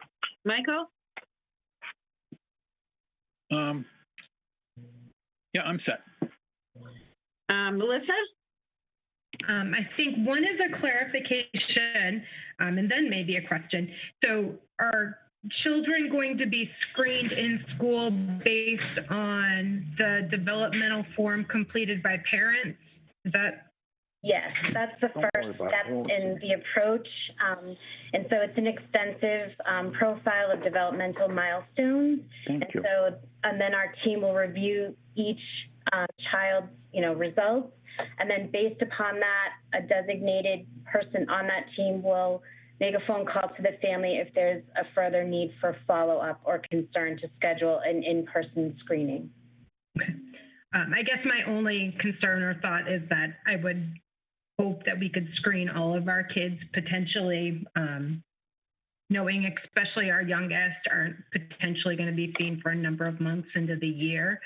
And so then the second question is, and possibly a suggestion is the screening form going to be able to be submitted online, or do parents have to print it and then mail it? Right. We're also going to do a Google form so that they would just be able to complete it online. And then each school would get their results back. Perfect. Thank you. Easy for parents to do. Save a little time too, so thank you. Yes, thank you. Dean? I'm all set. Thank you. Brandon? Okay, thank you. Peter? I'm all set. Thank you. Isabel? I'm all set, but as someone who lives with a kindergarten educator, I just want to say this is phenomenal and I appreciate it. Thank you. Ron? No, it was pretty extensive. I hope it works well. Right. I'm happy. I think it is very important to bring our most youngest students in person whenever we can. So at this time, would someone like to make a vote that will allow kindergartners to have access to be in the buildings given? So moved. I'll make. Oh, okay. Sorry. So Isabel and Sue? I'm going to do a roll call vote. This is for in favor. Ron? Yay. Isabel? Yay. Peter? Yay. Brandon? Yay. Melissa? Yay. Michael? Yay. Dean? Yay. Sue? Yay. And I'll be a yay as well. Thank you very much. Thank you. We appreciate it. We're going to move on to the mini hybrids. Thank you. So tonight we have Principal Dan Bayshant, Principal John Vancelette, and Director Kim Woodford of Special Education. These three programs were identified because these are students who typically are in classrooms that receive some sort of specialized instruction or support.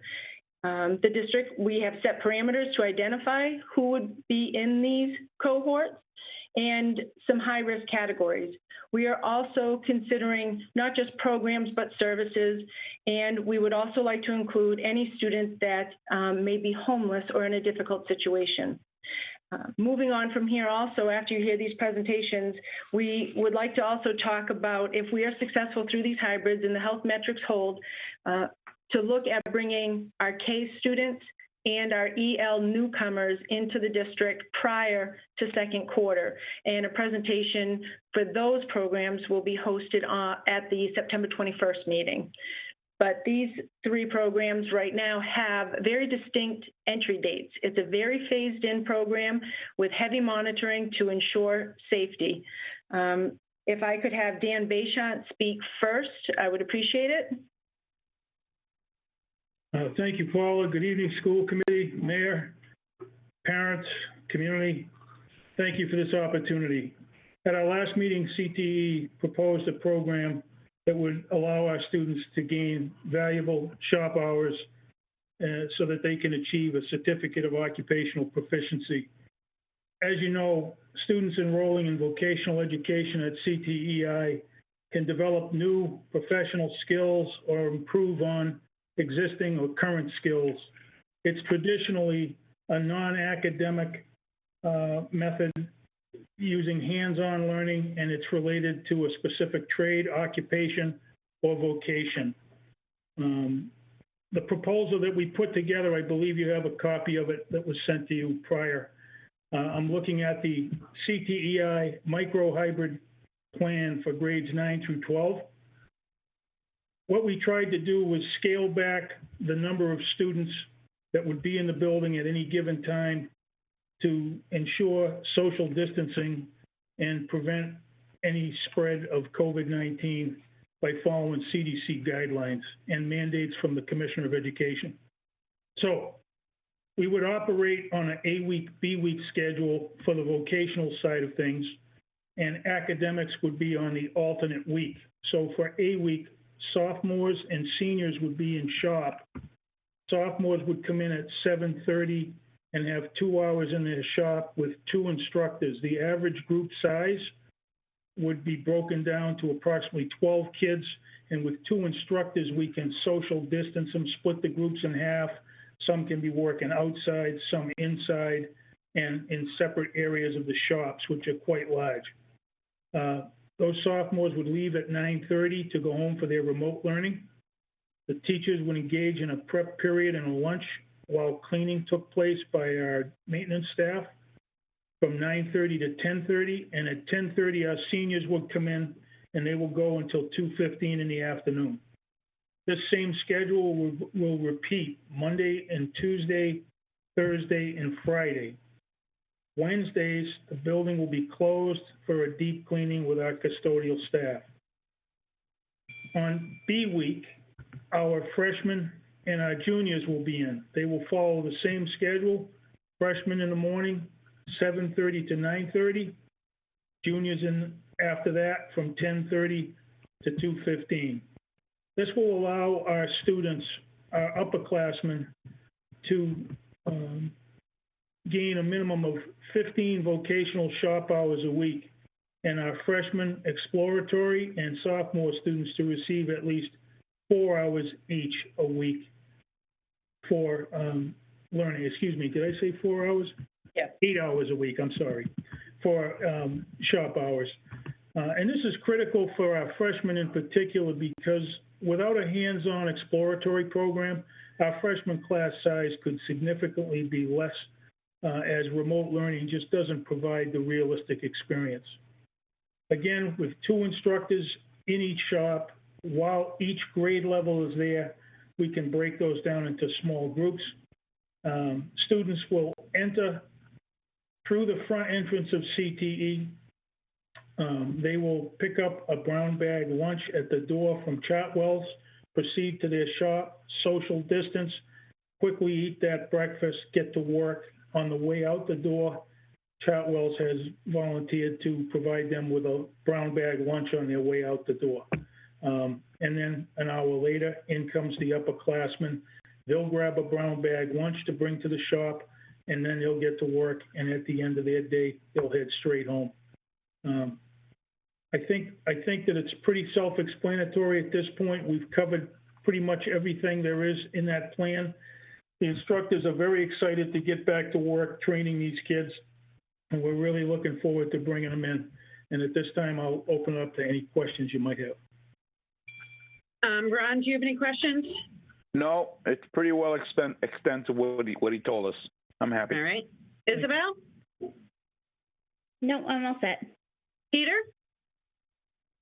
Yeah, the only question I have is, in the, hopefully an event that doesn't happen, but in the event that schools are closed again, is there any,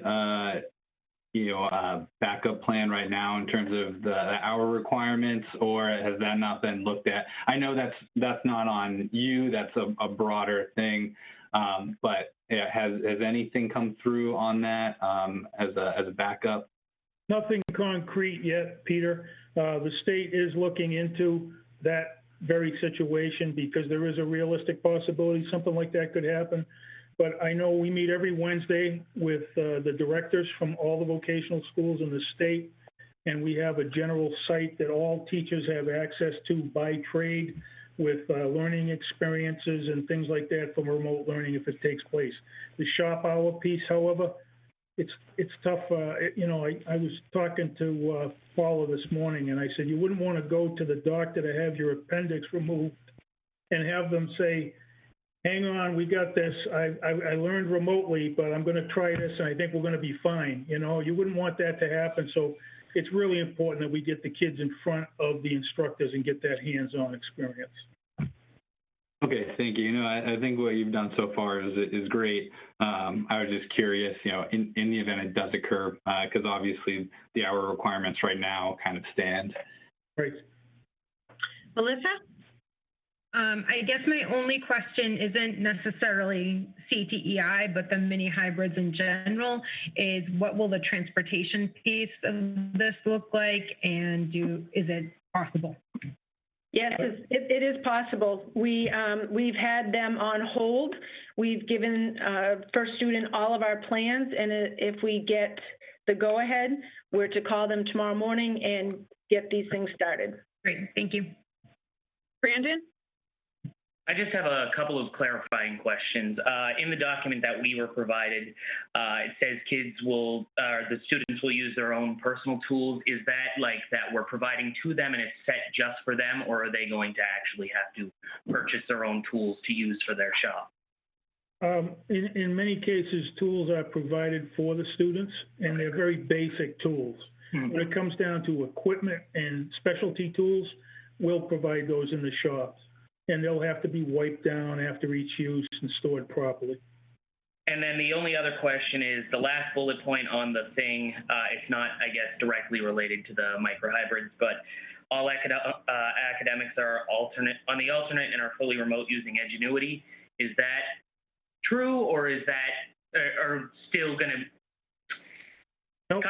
The Edgenuity piece is off the table. Okay, that's what I thought. But that's been scrapped. I'm sorry if you're looking at that. We did update that, and Brandon, I'm sorry if you don't have that in your paperwork. But the teachers in our academic staff for CTE will be providing the remote learning through Google Classroom.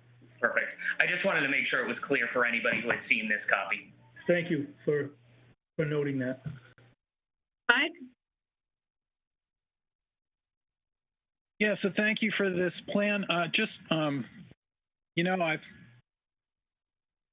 been to, this summer I was at graduation for the third time for one of my kids graduating from CTEI.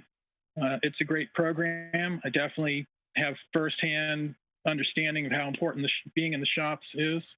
I did notice you have different hours for the different grade levels. I assume that's just because of the different needs at the different levels. That's correct. What it is the upperclassmen are not as heavy on the academic side. The lowerclassmen up through sophomore year, they're heavier in academics to prepare for MCAS testing, et cetera.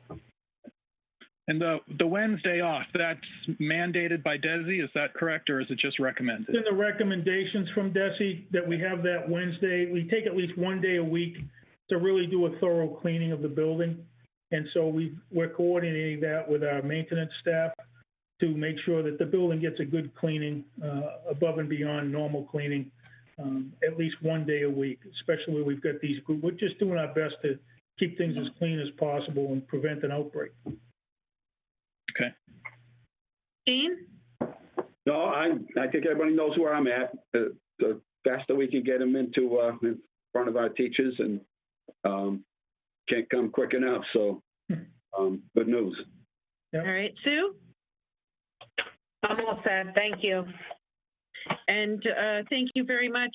That was a comprehensive proposal.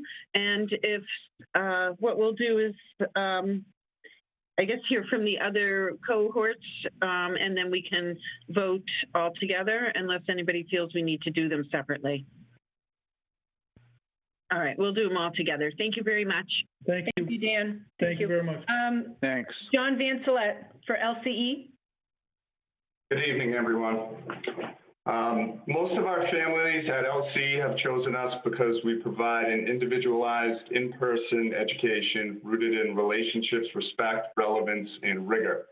We adhere to the big picture learning model for education. Through this model, our staff work with students to identify and explore areas of interest and facilitate real-world learning in those areas, involving often internships with community mentors. This process is difficult under normal circumstances, never mind in a remote environment. I sent out a survey a few weeks ago of the parents and asked them a lot of questions, including how they felt about the hybrid in-person model versus full remote. 75% of our parents and guardians said that they prefer a hybrid or fully in-person. Also, 46% of our respondents said that their child would need to be in person at our school in order to be successful. We have 48% of our students with IEPs for various disabilities. A large contingent of our students do not fall within the norms for gender identity or sexuality and are therefore more likely to become the targets of harassment and bullying. This can lead to the manifestation or intensification of mental illness, maladaptive behaviors such as self-injury, and so on. It's important that these students have the personal relationships with their advisors and the other staff in order to develop into fulfilled adults. Finally, many of our students have compounding risk factors such as low income, family history of drug use, and non-traditional family structures. For all of those reasons, we believe it's very important for many of our students to get that in-person, in-school education that they deserve. I will work with my staff to determine which students are most in need of the in-school time, and we will use the individualized learning plan process in order to determine who those students are and upon which days they will be in the school. Preference will be given to the students with disabilities, ELLs, students who struggled under the remote learning model last year, and any students with a history of poor academic performance. 2 of our classrooms have space enough for 8 students with at least 6 feet of physical space between them. And also, we have 2 other classrooms that can house 3 students with at least 6 feet of physical distance between them. This will enable us to have 22 students in the building each day. We are also planning off-campus and outdoor alternatives to the indoor model. We believe this mini hybrid model provides a safe alternative and fulfills the needs for our students that are, especially the high-risk students that I mentioned before. As you can see, our schedule, this is our basic schedule for all students, and those blocks are divvied up into specific, not really classes, but some of the blocks are classes, some of them are advisory periods. As our students graduate to the higher grades, our juniors and our seniors, they're very, very independent, and I don't suspect many of them will need to come in for the mini hybrid because they've been doing this for so long. But the freshmen and sophomores have a more structured day, and they probably would benefit more than the juniors and seniors in being in the building. So as you can see here, they'll come in, they'll have their morning meeting with their advisor, and then they'll go through their 3 blocks in the morning. Lunchtime, we're going to have a max of 22 students, and there's a giant lunchroom, so we have plenty of room to physically space. And if necessary, we could actually eat in the classrooms. And then after lunch, they're going to go for their final block. And then there's another 2 hours left in the day for students that need the extra help. So they have the option to go home at 1:20, or they could stay at the school, and our teachers and staff will be available to give them the extra help they might require. I think that about covers it for me. Please let me know if you have any questions. Sue, do you have any questions? Yeah, so I guess one of the things missing from, your program would be the students going out, obviously, to their employment places. You're not doing that? You won't be doing that? Or might you resume it at the end of the year? Or what's your plan on that? I thought that was a big component of your program, the experiences. It is a huge component of our school. We've already begun to establish virtual mentorships and virtual interns. This is something that other BPL schools are struggling with at this time. So there's a network through the BPL network, which is helping us to find these opportunities for students. One thing that is happening is it's opening up. So we're looking beyond Leominster now, beyond the state of Massachusetts, and we're going national and even international in some cases. So it is a bit of a hindrance, and it's disappointing that some of our students can't get right out there right away, but it's also an opportunity. As with all problems out there, there often are hidden opportunities for growth. So. Okay, thank you. You're welcome. Dean? I'm all set. No, it's very good. By the way, excellent presentation. I think it touches on all the issues, and I think those students, just again, another group of students that really loses out by not being in front of a teacher and their peers. So thank you. That was an excellent, impressive presentation. I enjoyed it. Thank you. Hit on every single issue, and keep us posted. Just a quick email as to how things go. Will do. Thank you. Mike? Yep, thank you. I just want to make sure that I'm clear. The plan is you're going to identify which students need to be there for how long within the capacity limits you have. So it could be a different schedule for each student. Some might need to be there all day and some not at all. Is that what I heard? Correct, yes. We develop individualized learning plans for each student, so we cater our education to the needs of the student. So we're kind of used to doing this anyway. Therefore, it's not going to be too difficult of a transition for us. Thank you. That's all I had. Melissa? I'm all set. Thank you. Peter? No, just a little bit of a comment. I mean, Michael kind of touched on it a little bit, and I would echo, Sue's original kind of concern about the outplacement, but it sounds like you're thinking ahead in terms of that. Optimistically, I see this as kind of a phase-in of the most, needy students. So as you're doing that, I trust that that's what you're looking at, but, making sure that they're the first ones to come back, the ones that need that, in person. So thank you. Absolutely, Peter. Thank you. Brandon? Just one quick question, and this may be more general because it's kind of in regard to all 3 plans, but what are we looking at for a start date for each of these microhybrids? I can answer that, Brandon. So LCE and CTI, September 28th. CTI, their electronics group Only the electronics group needs to start on September 14th. They're in the middle of a huge project that saves tons of money, a lighting project in our building. So September 28th is the big date for both LCE and CTI. Okay, anything else, Brandon? No, I'm all set, thank you. Okay, Isabel? I'm all set, thank you.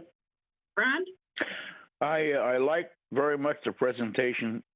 I also like that at 1:20, there's 2 hours that the kids, Monday, Tuesday, Thursday, and Friday, there's 2 hours that they can catch up on things that they may not understand, or some catch up on anything that they're missing during the day. I really do like that. That's really it's very helpful and hopeful for the kids. I like it. I like it very much.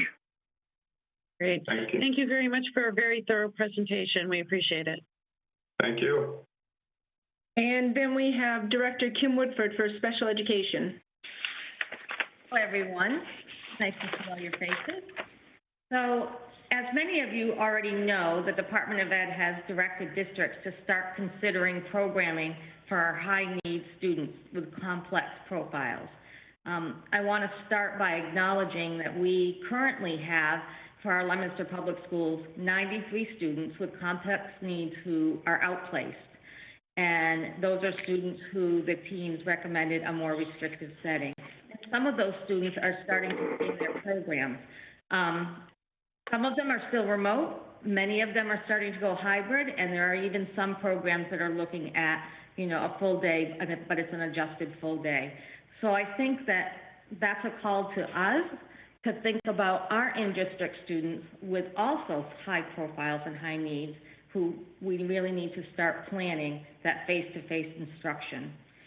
So as thinking about this, we have already identified approximately 165 students who we consider our high-needs students. Those are the students who attend our ABA program. Those programs support our students with autism. And then our life skills program, where our students who have intellectual disabilities, or they may have complex multiple disabilities, are also serviced.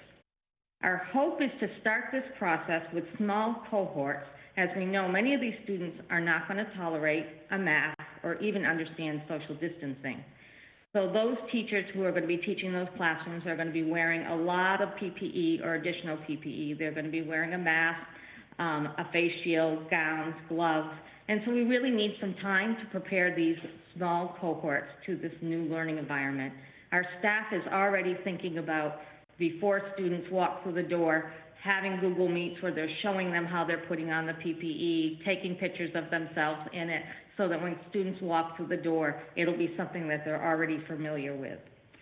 I think that these small cohorts are going to give us an opportunity to better understand where our current students' needs are and to help them really adjust to these COVID protocols. As I've been meeting with all this past week during our professional development, I've had a chance to meet with OT, with speech, with PT. I'm meeting with adjustment counselors this week, and the other piece that I'm asking them to do is start to identify some high-need students who would require maybe some clinic hours in the afternoon. So we really be looking at those students who have high service deliveries in their IEP, maybe in some of those classrooms that I mentioned before, the ABA classroom or life skills, there may be some families who still don't feel like their student is for that setting, or they may have some complex health issues. And so we want to offer first to them that clinic. And we'll certainly be taking parent input as we're making that decision. We'll also be looking at some remote data. And obviously, we're always going to be wanting to hear from our educational experts and hear their recommendations. I think there's one little piece I skipped over. I want to make sure that you know that in those micro-hybrids, for those students who are coming in for those specialized services, as I've talked to the related service providers, I'm saying to them, this is our opportunity to make sure that our students are getting their speech, their OT. We really want to give as many face-to-face opportunities when those cohorts are with us. that's going to mean another layer of support in the classroom, and it's going to be an opportunity to do some co-treatments with students. As you can see, we don't have a lot of data on here about what those specialized programs are because those kids have such individualized IEPs, such individualized needs, but definitely checking in on the social emotional needs in the morning, making sure that those services are provided, and then students will be going and leaving with dismissed with lunch. And then in the afternoon, starting to look at those specialized clinics. And I feel very fortunate because our OT, PT, speech, those related service providers, they are really already thinking about what that's going to look like. They'd already been thinking about it before I even started talking about it. So we're really going in there with some highly qualified staff who really understands what's the best way to support students. I wanted to just give a simple example of a student who might need that clinic opportunity who has a high needs profile. We had some input from a parent and also from the adjustment counselor that the student was doing a pretty nice job accessing the remote learning, but really was not accessing their social skills group. Was refusing to do the counseling piece, was shutting off the computer, just really wasn't participating. And both the adjustment counselor and the parent are concerned about this student's social emotional presentation. So that would be a kiddo that we would want to invite to one of our clinics where he could get that face-to-face, where he would feel maybe more comfortable, and we would have another opportunity to engage. So those will be some of the conversations that we'll be having. Our next steps as we consider this, and as the school committee, if there's an approval, we want to start thinking about transportation. We've already sort of put some plans together about how we're going to roll out a transportation for students, sending letters home to these identified families, finding out which students are going to be registered in the program, and then continuing to meet with teachers who are going to be supporting these hybrid cohorts to see what their classroom looks like. The coordinators and I are planning on the next week going into schools. What does your classroom look like? What do you need? Do you have the equipment that that you need to stay safe, and talk to them and problem solve about the concerns that they have and how they're going to support these students. So I'd be happy to answer any questions. Thank you, Kim. Okay, Ron? You gave us a number, right, of how many people you had, how many kids you had identified? Yeah, so we're starting out with identifying about 165 students. Okay. And on the bottom over here, it says from 12:30 to 3 o'clock, Monday, Tuesday, Thursday, and Friday, the specialized service clinics. What's the maximum number you can take? What's that you can take on, like on Monday or Tuesday or Thursday or Friday? That's a good question. You know, we're very fortunate because we do have quite a few related service providers. We have, you know, 5 speech therapists. We have several OTs. There's the OTs have assistants that work with students. The speech therapists do. So we do have quite a few staff. And so I think when we start being able to look at scheduling throughout the district, there's going to be quite a few opportunities to be able to provide those different services. So I can't say off the top of my head because I've been thinking about that as well, but we'll be looking at those blocks. Not all of those students will be in the same building. It's going to be across the district. There'll be students at Fallbrook and Skyview and the high school. So those related service providers will really be looking to see where's the best place to place them. Where's the best place to, so scheduling. Anybody who's got a scheduling brain, we love you. Those are the people that are really going to help us figure this out. Well, I guess basically I was thinking in terms of equity to parrot one of my colleagues. The question about equity, is this going to be spread out equally among the schools? Because you said Fallbrook and... Yeah, that's our goal.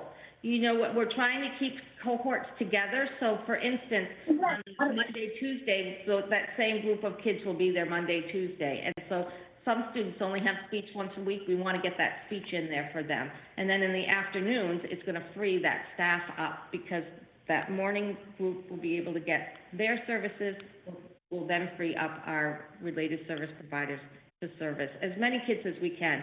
I mean, once we move to a full hybrid, actually those clinics would go away because students will be available already to us to be able to provide those services. But while we're still moving in that direction and we're not a full hybrid program, we felt like this was an opportunity to really provide services for those students that we might not be able to see right this minute. Thank you. I appreciate that very much. Thank you. Good presentation. I have two quick questions, and I guess first I want to say thank you for the presentation. It was great and super comprehensive, and I appreciate it. Maybe both of these questions are for Paula. I just wanted to touch on the question that Brandon brought up in the last presentation of when do you anticipate, if this were to pass tonight, beginning the mini hybrid for our special education cohort? So this one would be October 5th. Okay. We need some of that staff to help us with the K screenings. Okay. So there's a little bit of an overlap there. So it would be 1 week after CTI and LCE. Yep. And then transportation, I know it was asked in the CTI portion of the presentation. Are we able to also transport these students as well with your conversations with First Student tomorrow? Yes. So we actually have envelopes stuffed, hoping for a positive outcome. I'm running in tomorrow to mail them. Okay. So we have the students identified with the transportation form in the envelope ready to go. Okay, thank you. That's what I had written down. Okay, thank you. Peter? I don't have any questions at the moment. You know, it sounds well thought out. Yeah, the only comment I have to say is that, you know, the group of parents, you know, for special education is probably the group that I've been hearing from the most. And I understand, you know, there are a lot of hurdles over the spring and summer.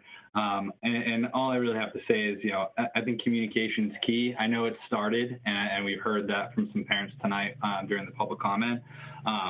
But making sure that, you know, they're keyed in as much as possible right now. And, you know, looking forward, obviously we want to see more opportunities to bring more kids back, but, you know, I'm comfortable with what's here. And I just ask, you know, make sure, you know, we're communicating as much as possible with those parents. I appreciate that, Peter. And one thing that we've been working on over the last couple of weeks is to update our webpage, have a place where we have resources for parents, and where I can post some updated information for parents as well. And because that is actually a recommendation that I heard from parents. Sometimes we just wish we had a place that we could go. So we've been working on that the last few weeks. It's really starting to look better, and it will continue to grow and continue to be able to post things for families there. So thank you. Melissa? Hi. So I guess I have some clarifying questions. And I come as a parent of children with special needs and varied services. So some clarification, I guess, are the clinics that are going to be in the afternoon, are those going to be in addition to the children that are receiving the morning services, I guess is my question to clarify. So if I'm understanding what you're saying, those students who are coming to those cohorts wouldn't then come to the clinic too. Okay. We try to give them much of their service. We wouldn't want families to have to be thinking about that or worrying about that. The goal is to provide as many in-face services as possible. So we might have that student who has 3 times 30 for speech. We might be able to, in that cohort, give them 2 face-to-face, and then there might be something remote that's going to be happening with that student. And we have a lot of nice ideas about what that's going to look like moving forward. But we wouldn't want families to have to come in the afternoon. But like I said earlier, you might have that life skills student that the family is saying, gee, my child has some significant health issues. I'm not ready to send them to a classroom, but I'd love for them to get their speech services or PT, the area that they're most concerned about. And we would definitely want to consider them as a first choice. Okay. Would these clinics in the afternoon then be one-to-one student and service provider? So I think for most of those, they would be, there might be some opportunity to do some small groups. I don't think that we would do more than just a couple of students. I haven't met with the adjustment counselors. I'm meeting with them on Wednesday. And so I'd love to hear from them if they would feel comfortable with doing a group, a social skills group with 3 or 4 students at a time. So we'll talk a little bit more with them. They're the only ones I haven't gotten input from. So, you know, that might be the bigger group. There could be a speech group with 2 kids in it. So obviously we want to spread the wealth. The more kids that we can provide services to in a safe group, that's what we want to offer. I would assume that the intent is to be at their home school then, these services? I think so. I mean, we're going to have to look at scheduling. I think that's a good point, and I think it would be something for us to really consider. I think also we have to consider the staff that we have, and we don't want them running from building to building. We really want them to have a stationary place where they can go. So I think that there'll be times where that will fall perfectly, and other times where they may get their services at another school. Okay. Because my concern then is, obviously, we know we have to follow these IEPs since they're legally mandated and they are contracts. If a child has 3 days a week that they're supposed to be getting speech and haven't been getting that in-person service since March, how are we going to get ourselves to be in or maintain compliance? Not for those kids that maybe have like a pervasive spectrum issue potentially, but maybe just a really complicated speech issue and still needs their services in place. So I guess that's my only concern, and that's a big picture. I totally get it, but we need to make sure we're... Yeah, it's our concern too, and we're going to be looking at those kids with those hybrid plans. We're going to have to talk about how we're going to provide them. It's going to, obviously right now with the hybrid plan, some of those kids are going to get face-to-face and some are going to be remote, and we'll be talking to families and getting their input about that too, sharing, you know, information with them and trying to develop those plans. We just updated our plan.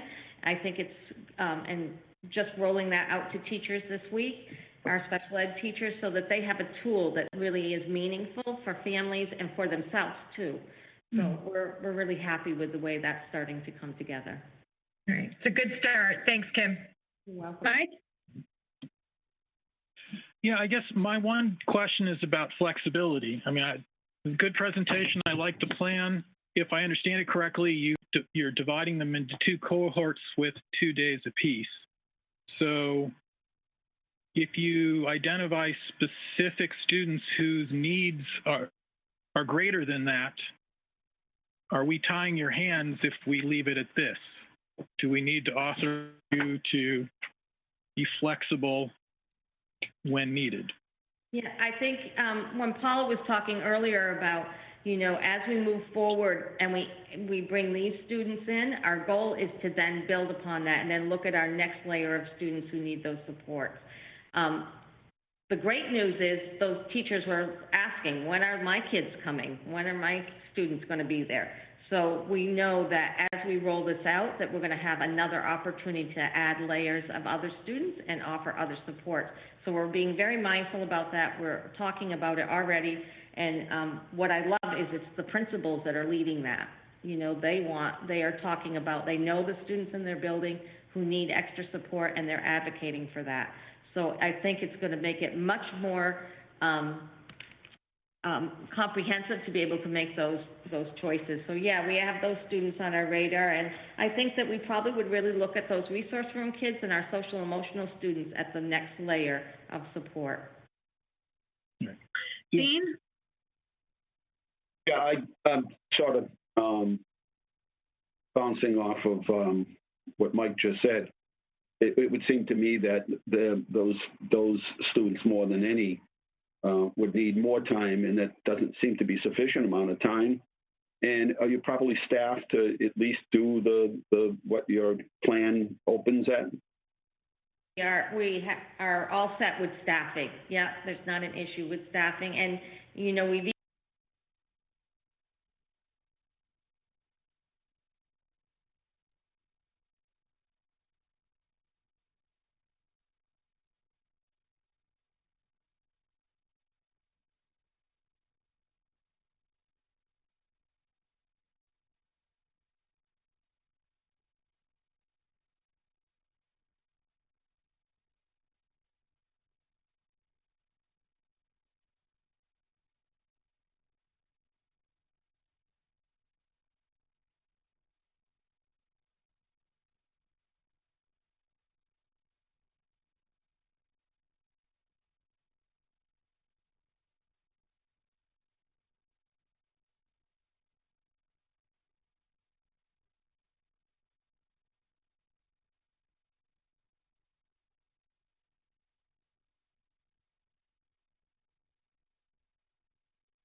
Okay.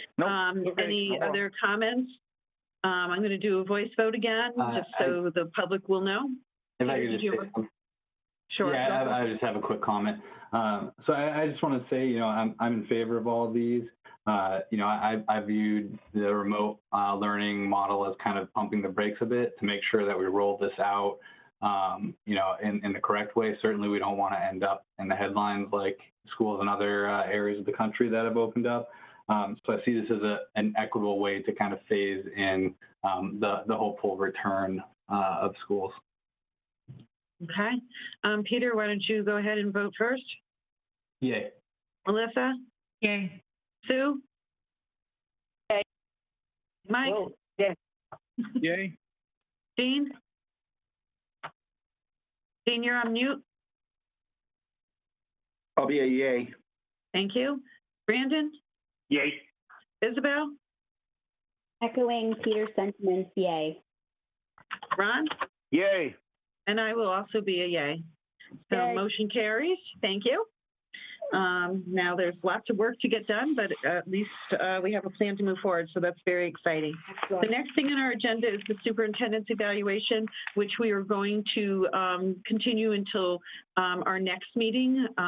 Sue, Isabel, and I are going to be meeting on Thursday to compile that due to all kinds of issues. We haven't been able to connect and do that, but we will be doing that later this week, so we'll be able to go over that at our next meeting. So if Chris, you could please put that on the agenda, that would be greatly appreciated. So then we move on to our open meeting law violations. And everybody in the packet has received the responses. Copeland and Page has drafted responses to address each of the 3 open meeting law violations. If people had a chance to review them, does anybody have any comments or suggestions? Ron, do you have anything? No, it's everything is there from what happened. It was basically out of our hands. Everything went out of control. So okay. It is what Brandon? it is. Yep. Brandon, do you have anything to add? I'm all set, thank you. Isabel? No, I'm all set. Mike? I'm set. Sue? All set. Melissa? All set. Peter? All set. Dean? Yeah, I just wanted to say, as 27 years sitting on the school committee, many nights, many times we have meetings, we look out at the audience and there may be 2, 4, maybe 5. If there's sort of a big thing going on, it could be 10 or 15 people. In fact, most of our meetings are held at the Appleseeds restaurant during the course of the year. And when times like this, when parents, everyone's engaged, everybody has an opinion, there are big issues like this, we can't just go according to what the spirit of the law might say, but we have to go above and beyond to make sure that we are we're listening and that we are accepting comments. However, and whatever the tool is that we have to use, it's critical that we allow the residents, the people that we work for, that we're accountable to, an opportunity to be able to engage with, their elected body. And so it's not good enough, in my opinion, to meet the spirit of what the law might say, the emergency law might say. It's up to us to go above, to exceed all expectations and to make sure that everyone and anyone that wants to be heard can be. All right, thank you. The opinions of the city solicitor pretty much spell that out. Yes. All right. I'm in agreement with everyone. If someone could make a motion to approve these drafts, then the attorneys will submit them to the appropriate people. I'll make a motion. You're making a motion? I'll make a motion to accept these drafts and to pass it on to the people that have the attorneys pass it on to the people that need to be passed on to. Okay, and Sue seconded it. I'm going to do a vote again so everyone will know. Ron? Discussion? Yay. Guys, a motion is second, so discussion? Do you need a discussion? Yeah. I just wanted to thank my staff and also Carl Camerini at LTV. Tonight, they were able to put this, they worked together today to make sure that this got on a live feed tonight on LTV. So people can watch it, they could get it on two of the cable channels as well as listening to it live. Great. We do appreciate being on live TV. So thank you, Dean, for assisting with that. We have a motion and a second. We're going to do a voice vote. Ron? Yay. Isabel? Yay. Peter? Yay. Dean? Yay. Melissa? Yay. Sue? Yay. Michael? Yay. Brandon? Yay. And I'll be a yay. Motion carries. Thank you. We now move on to subcommittee reports. Finance subcommittee. Michael? Yep. Sorry, I had to unmute myself. Finance subcommittee has met twice. We approved some warrants last week, but they're not on the agenda tonight, so we'll have to get those on the agenda for next time. There's a complicated thing. We approved as a school committee a budget back in end of April, beginning of May. That goes into Munis as our original budget. We then Munis has to be made a change to match the actual appropriation. Our actual appropriation to our general fund is $73.4 million. So we discussed tonight measure how to adjust what's in Munis to match that. There were some disagreements and back and forth. We do have in front of us, we will have to approve a revised budget once we get the final numbers from the state. We're anticipating an additional $1.7 million, take us up to about $75 million, still $3.3 million short of a level services budget that we requested. So business office and Paula are working on a proposed revised budget with line items that reflect where extra costs are and where cuts have been made, which we should see in the future.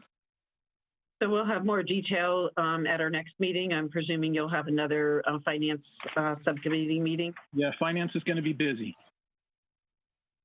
I think you have been this whole year. No. So, all right. Policy subcommittee, Ron? All right, policy subcommittee. The first reading is on wearing masks and face covers. The file is file EBCFA. Do you want me to read it out? Or no, everybody should have it, but I do think that we need to add, if you're making the motion, Ron, that we did. We made some changes with Chris. Made a change to add to that. The only addendum that I'm looking at the mayor, I saw and heard in Brookline it was a city directive regarding the usage of face mask or the plastic face and shields. Yes, I'm sorry. And that was for those who said that they can't wear the mask because of physical ailments or whatever have you. But it's not a school thing. It's a city thing. And I'm just asking the mayor, can he institute that so that way there won't be any pushback about the using of a face mask if they say they can't wear a face mask? Oh, can you hear me, Dean? Yes. No, anybody, that's already part of the state regulation requirements that if you can't wear a mask, you can wear a shield. Some are allergic to materials. There's all kinds of health conditions. So you but it's not mandatory. Correct. And so you can wear a shield. I was just asking so that way there won't be any pushback. Right. That's all. Okay. So go ahead. I'm sorry. So just to clarify, the policy that everybody received regarding wearing masks is exactly the same, except for we did add a sentence in about the busing, because at this point in time, the DESE is recommending that any child riding on a bus needs to have a mask on unless they meet one of those criteria. Okay, so that sentence will be added into it, and you'll get that for your final vote on the second reading at our next meeting. So if you would like to make a motion, and we'll have a second, Ron? Are we going to do it each one singularly or Yeah, together? let's just do each one singularly real quick. Okay, I make a motion, I make a motion regarding wearing mask and face coverings, file EBCFA. Do I have a second? Second. Thank you, Brandon. Any discussion? I have two questions. Sure. My reading of this is that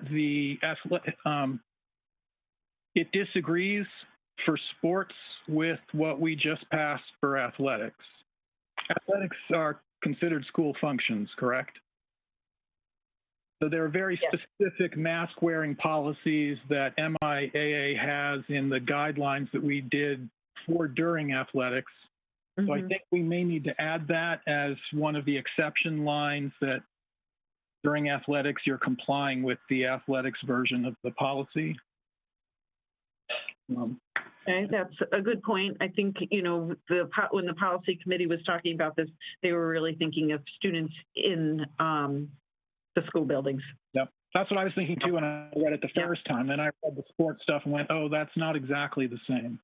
My second question is for staff, as written, if I'm understanding this correctly, they have to wear masks all the time in the building, no matter what.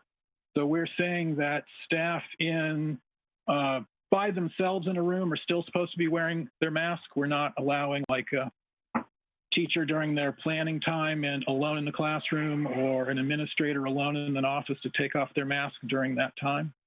So we did talk about that. Yeah, we did. Mike, and we had determined that if the staff person is in the building alone, like for instance, those staff coming in to teach, you know, learning remotely, they would not be wearing a mask, you know, in their room alone. But, you know, once students are in the building, they should have their masks on unless at these designated times, like around lunch and those kinds of things. All right, thank you. Anybody else have anything for discussion? Okay, all those in favor, I'm going to do a quick voice call. Ron? Yay. Brandon? Yay. Michael? Yay. Sue? Yay. Isabel? Yay. Melissa? Yay. Dean? Yay. Peter? Yay. And I'm a yay. Motion carries. Ron, the next one? Yeah, the next one is remote learning, file HBHE. And it's pretty extensive. And as you see on your papers over there, we went over it fine tooth and comb in the policy meeting, and so this is the first reading. And so anybody, you need to make a motion, and then we'll have a second. I'll make a motion that we accept this for policy on remote learning as the first reading. Brandon, second. Second. Anybody have any discussion? Okay, we'll do a voice vote. Ron? Yay. Brandon? Yay. Isabel? Yay. Mike? Yay. Sue? Yay. Dean? Yay. Melissa? Yay. Peter? Yay. And I'll be a yay. Motion carries. Okay, thank you very much. Now we're moving on to approval of the minutes from our August 10th, 2020 meeting. Could I have a motion? I'll make a motion. We approve the August 10th, 2020 school committee minutes. Thank you. Do I have a second? I'll second it. All right. Thank you, Ron. Any errors, omissions, corrections? I have just a minor typo on page 2, the bottom of paragraph 3. It just says on loan instead of online technology. That's it. Good catch. Anybody else? All right. We'll do a quick voice vote. Ron? Yay. Brandon? Yay. Michael? Yay. Sue? Yay. Isabel? Yay.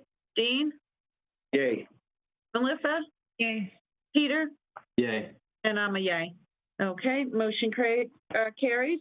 So at this point, we are going down to new and old business. The date of the workshop meeting is there. I heard back from Tracy Novick, who is our MASC liaison for our district, and she has confirmed September 28th at 6 p.m. And we will make a decision in our next meeting whether it'll be held remotely or whether folks feel comfortable doing the workshop in person. And again, it's to help us as a committee be more cohesive. We're going to go through our protocols, the code of ethics, so that we are working the most effectively we can with one another on behalf of the school district. Okay. Anybody else have any? The only other thing that I was going to say is that just a reminder, if people have requests from the superintendent, to make sure that those requests go through the chair so she's not bombarded by 10 people asking for the same things. And we just want to make sure that it's a smooth process. But we want to make sure we get the information out to the entire committee. Eileen, the last Finance Committee meeting, there are a number of questions that were asked, and I didn't get a chance. A lot of them were by Sue Kohler, and I think Mike. There were a number of people that had questions, and I think the answers to those questions were that we'd have them for the next meeting. So, did you get those at tonight's Finance Committee meeting? Because I haven't got a copy of any of the questions. I did not get a copy of questions. All right. There were a series of questions that were asked. At last Finance Committee meeting, there were a number of questions. Okay. Revolving. We did not look at revolving accounts tonight. We were primarily focused on, we had a long conversation about how to handle changing munis. We did get an update. We expect to save, based on the reduction in force, we're looking at a savings of about $80,000 a month in health insurance, but costs of $240,000 a month in unemployment. What were the other questions you're talking about? How grants compare to last year, a summary of how we're using grants, one-time expenditures versus operating costs, that was asked by Peter. Suzanne brought up that on the balance sheets, grant revenues don't match the expenditures. The grants show that they're overspent. And Isabel asked whether or not there would be more hires back given the state money that was allocated. And then Suzanne would ask to see the revolving account projects for this year and versus last year versus this year. Those are some of them that were asked. So I just wondered if we have responses to those. It was stated that we'd get responses for those at this meeting. So I don't know. I didn't get to listen to your meeting tonight at Finance. So we did get an update on how many people were hired back. I should probably turn it over to Paula for that to make sure the numbers are correct. We have hired a few more people back. The other issue, reports on grants and revolving, particularly the grants, is going to take some time. We got statements of what each grant is about today, which we didn't go over, but the numbers that we talk about in those questions, that's going to take some time. That'll be a future meeting. Paula, did you want to give a quick update on numbers of staff? Sure. And we're still rehiring. And now that we have our hybrids ready to go, we will continue to look at bringing people back. We have a total right now of 110 rehires. We've had a couple of promotions within. We had a dean that became an assistant principal. We had a teacher from CTI who was our new facilities director. But for teachers, we have rehired 47 non-professional status. We rehired 16 professional status. We hired back 35 paras out of the 82. And we've hired back so far 7 tutors and 3 secretaries. So that's our total of 110 at this time. And some other people have received other jobs or moved on to different positions. So that difference now is 135 that total, 110 that we have rehired and 25 that have moved on to other positions. And we're going to continue to call people back. Correct. As we either increase enrollment or bring students back into the building. Correct. Potentially, if we have the money.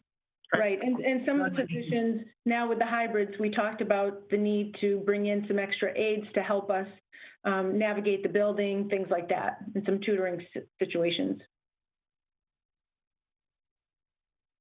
All right, so hopefully the Finance Committee can, at your next meeting, address some of the other issues that haven't been discussed at this point, so we can get some follow-up answers.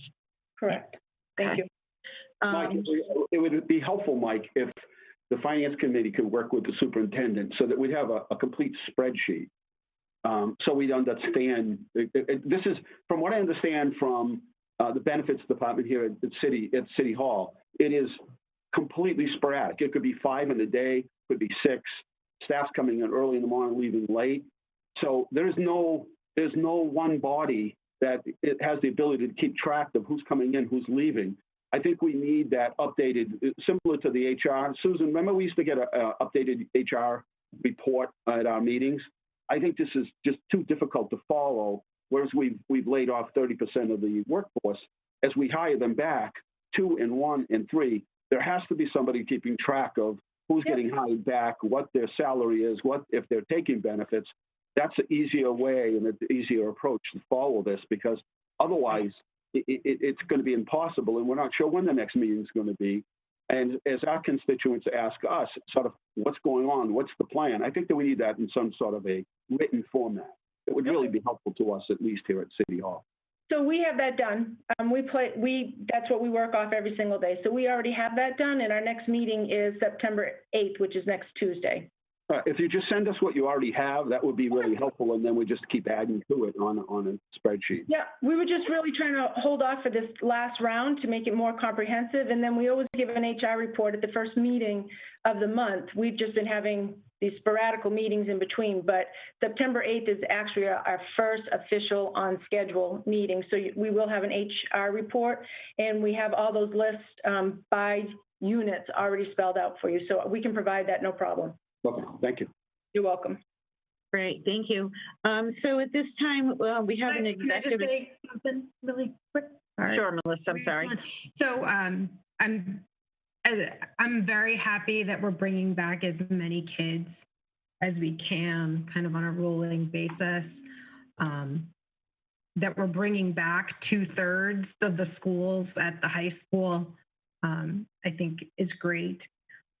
But I am concerned still about the remaining equity piece, which has been kind of an ongoing issue. And some of this I totally understand is funding, but if we're going to provide the sports teams to the best that we can, and I certainly want and support, I'm also very saddened to hear that our theater kids and our art kids, our E-Wing kids aren't getting their interactive classes. So as we're moving forward, I really hope, I know we didn't cut any departments, but we're still providing some inequitable layers of services. So I hope that we're able to kind of keep that in mind as we continue to move forward, and I'm sure we will. But if we're going to have the football team, hopefully for a floating season, I want us to be able to have a band for the floating season. I want us to be able to have a musical in the spring if we can, and we won't be able to do that if we're not interacting in September with our theater kids. So just moving forward, I hope that we're going to continue to build on equity so that all of our kids are getting more services and getting them equally. Thank you, Melissa. To piggyback off that a little bit, I was actually gonna, if it's feasible, either at our next meeting or later in September, if obviously it was easier with sports because it's all outdoors. The MIAA set up most of the guidelines already, but if it's feasible to look at any other extracurriculars that could be done either remotely or outside, to bring some of them back. I'll leave it up to the supervisors and stuff to figure out what that might look like. But if we can do it outside or remotely, looking at which ones we could possibly bring back as well. Yeah, staff keeps approaching us saying, hey, I've got this idea. So that's what we need more of. What are they willing to do outside? And, it is New England, so we're hoping that everything will stay as pleasant as it has been, because there are opportunities. So as staff comes up with some really creative and innovative ways, we're wide open, whatever they have. Anybody else before we move into executive session? All right. Dubs look like he's getting ready to say something. Nope. Well, he's not part of the committee, so he all right. doesn't get that opportunity. Wrong button, Ronnie. So what I need is someone to make a motion to go into executive session under Chapter 39 to discuss contract negotiations. And you need to also say that you will be returning. I think just for people out in the audience before we take this vote, we are going to leave the Zoom platform. We're having our executive session, which is only for school committee members on Google Meets platform.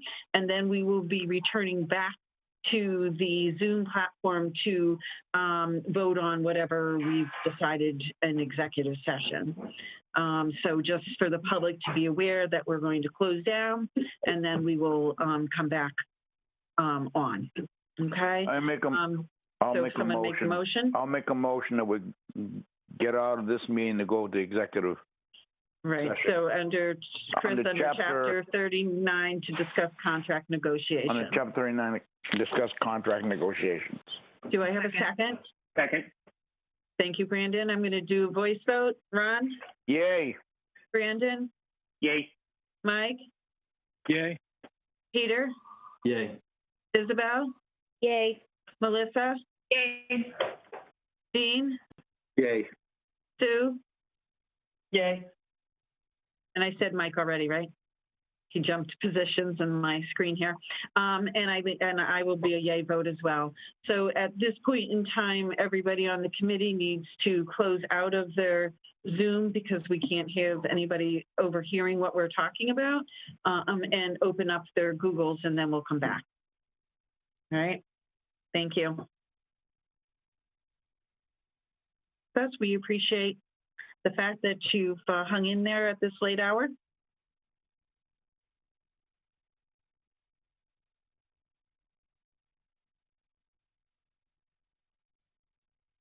So we're waiting for Sue, Dean, and Ron. There's Ron.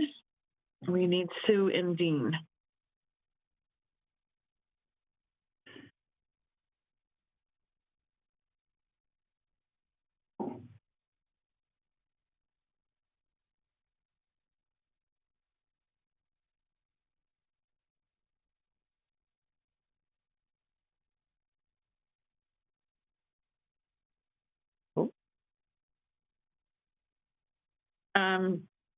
Paula, are you hosting or is like Steve? All right. So we're for Sue and Dean. So I don't know, Steve, if they're in the waiting room. They're not in the waiting room. Okay.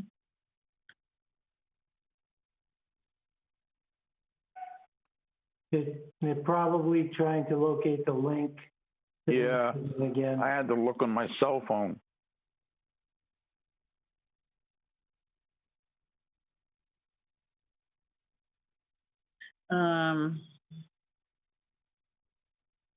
I see Eileen, the little box that has Eileen, but her video's not in. Oh, my video's not on. I'm sorry. No, it's all right. There we go. Bingo. Ding, ding, ding, I'm ding, going ding. to just text them the number. There's the ID number and the passcode. Yep, I got it here. 3, 4, 6, 7.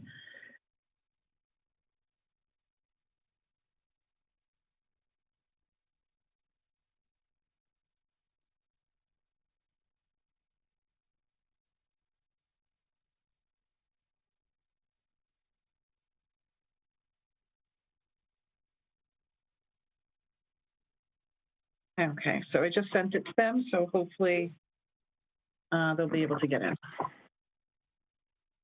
So we'll just give them a little bit, and if they don't sign on, we'll continue. Let me just give them another minute. And I appreciate the audience's patience. It's a little cumbersome going between platforms.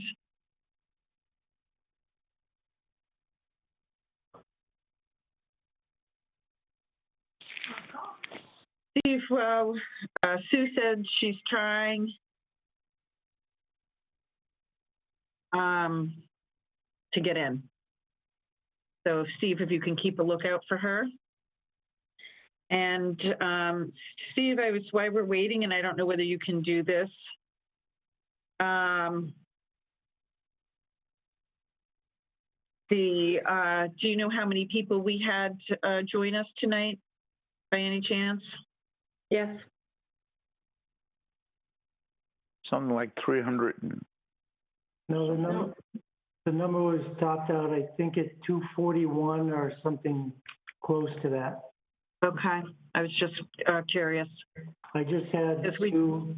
Right, we still have 43 participants. So again, we appreciate you hanging in there. Suzanne is joining now. Okay, great. Great job tonight, Steve. Thank you. I know, thank you. And this went very smoothly. We're not done yet. I know, I shouldn't say that, but we certainly were able to accommodate everybody at the open meeting section. Yeah. So I appreciate that. We're never allowed to have early celebrations with Steve around. No. Okay. No. Not until everybody signs not up. over until it's over. Yeah. The tip of the hat, the Yogi Berra. Yep, we've done that once before. Sue joins us, then we'll start.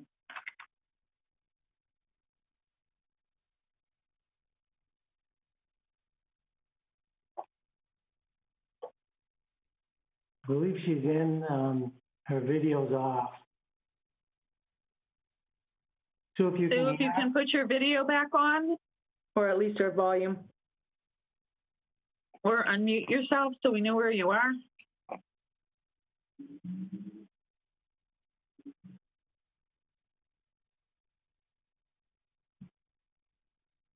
Sue, if you can turn your video on and or unmute yourself.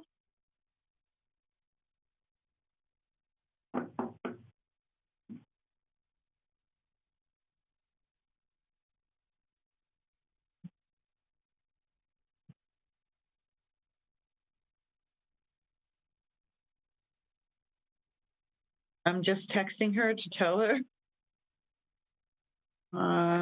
So hopefully she can join us. And you don't see the mayor anywhere, Steve, trying to get on? I do not. I just emailed him again. Okay. All right. So at this point, we're going to get started. We do have a quorum, and hopefully Sue will be able to put her video on or unmute herself. So we were in executive session to talk about contract negotiations. Superintendent, Sue is saying she can't get in, Steve. Can you resend her the link? I will.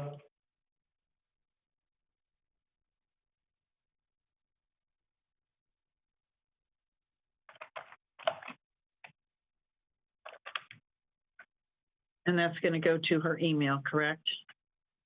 Yes.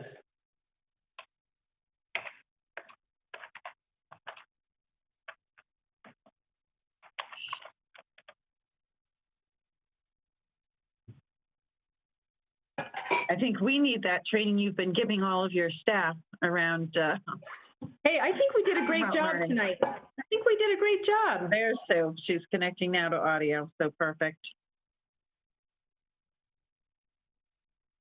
All right. Thumbs up. Welcome, Sue. We're glad you were able to join us. So at this point, Superintendent, would you like to bring up the matter that we discussed in executive session that we need to vote on today? Yes, I asked for approval from the school committee to give the 1% raise as all other units received this year to independent contracts. And our independent contracts are people such as our building principals, our directors, and we have a handful of secretaries that are not in unions. So currently, they are the only union that is not receiving the 1%, and I would love to have the approval to give them that moving forward for this school year. Thank you, Superintendent. Do I have a motion? And then we'll have a second, and then we'll have any discussion. I'll make a motion. So Peter made a motion, and Ron seconded it. I'll second it, yep. Okay, we have a motion and a second. Is there any discussion? No. Okay, having no one raise their hand or voice a discussion, we'll take a vote, and we'll do it by voice vote. Peter? Yay. Sue? Yay. Isabel? Yay. Melissa? Yay. Brandon? Yay. Ron? Yay. Michael? Yay. And I'll also be a yay. And I'm just going to call out to the mayor. I do not believe he's on, but if he is, this is your chance to vote. All right, it looks like the mayor's not there, so the vote is 8 in favor. Thank you. All right, motion carries. Thank you very much. If nobody else has anything else to discuss, it is 10:23, one of our longer meetings. I'd like a motion to adjourn. I'll make a motion and we adjourn. Okay, and two people talked at the same time. I'm not sure who Want to flip a coin? seconded it. Brandon will second it. All those in favor say hallelujah. Hallelujah. So motion carries. And we will see everyone. Our next school committee meeting is Tuesday, September 8th, due to the holiday. And we will be back on our regularly scheduled format of the first and third Mondays of the month. Yes. And thank you, Steve Mamoni, so much for keeping us safe tonight. Yes, thank you. We appreciate it. It was a success. We can celebrate now. Now we can. Thank you. Right. Good night, everybody. Good night. Thank you, everyone. Bye. Stay safe, people. Bye. Bye-bye.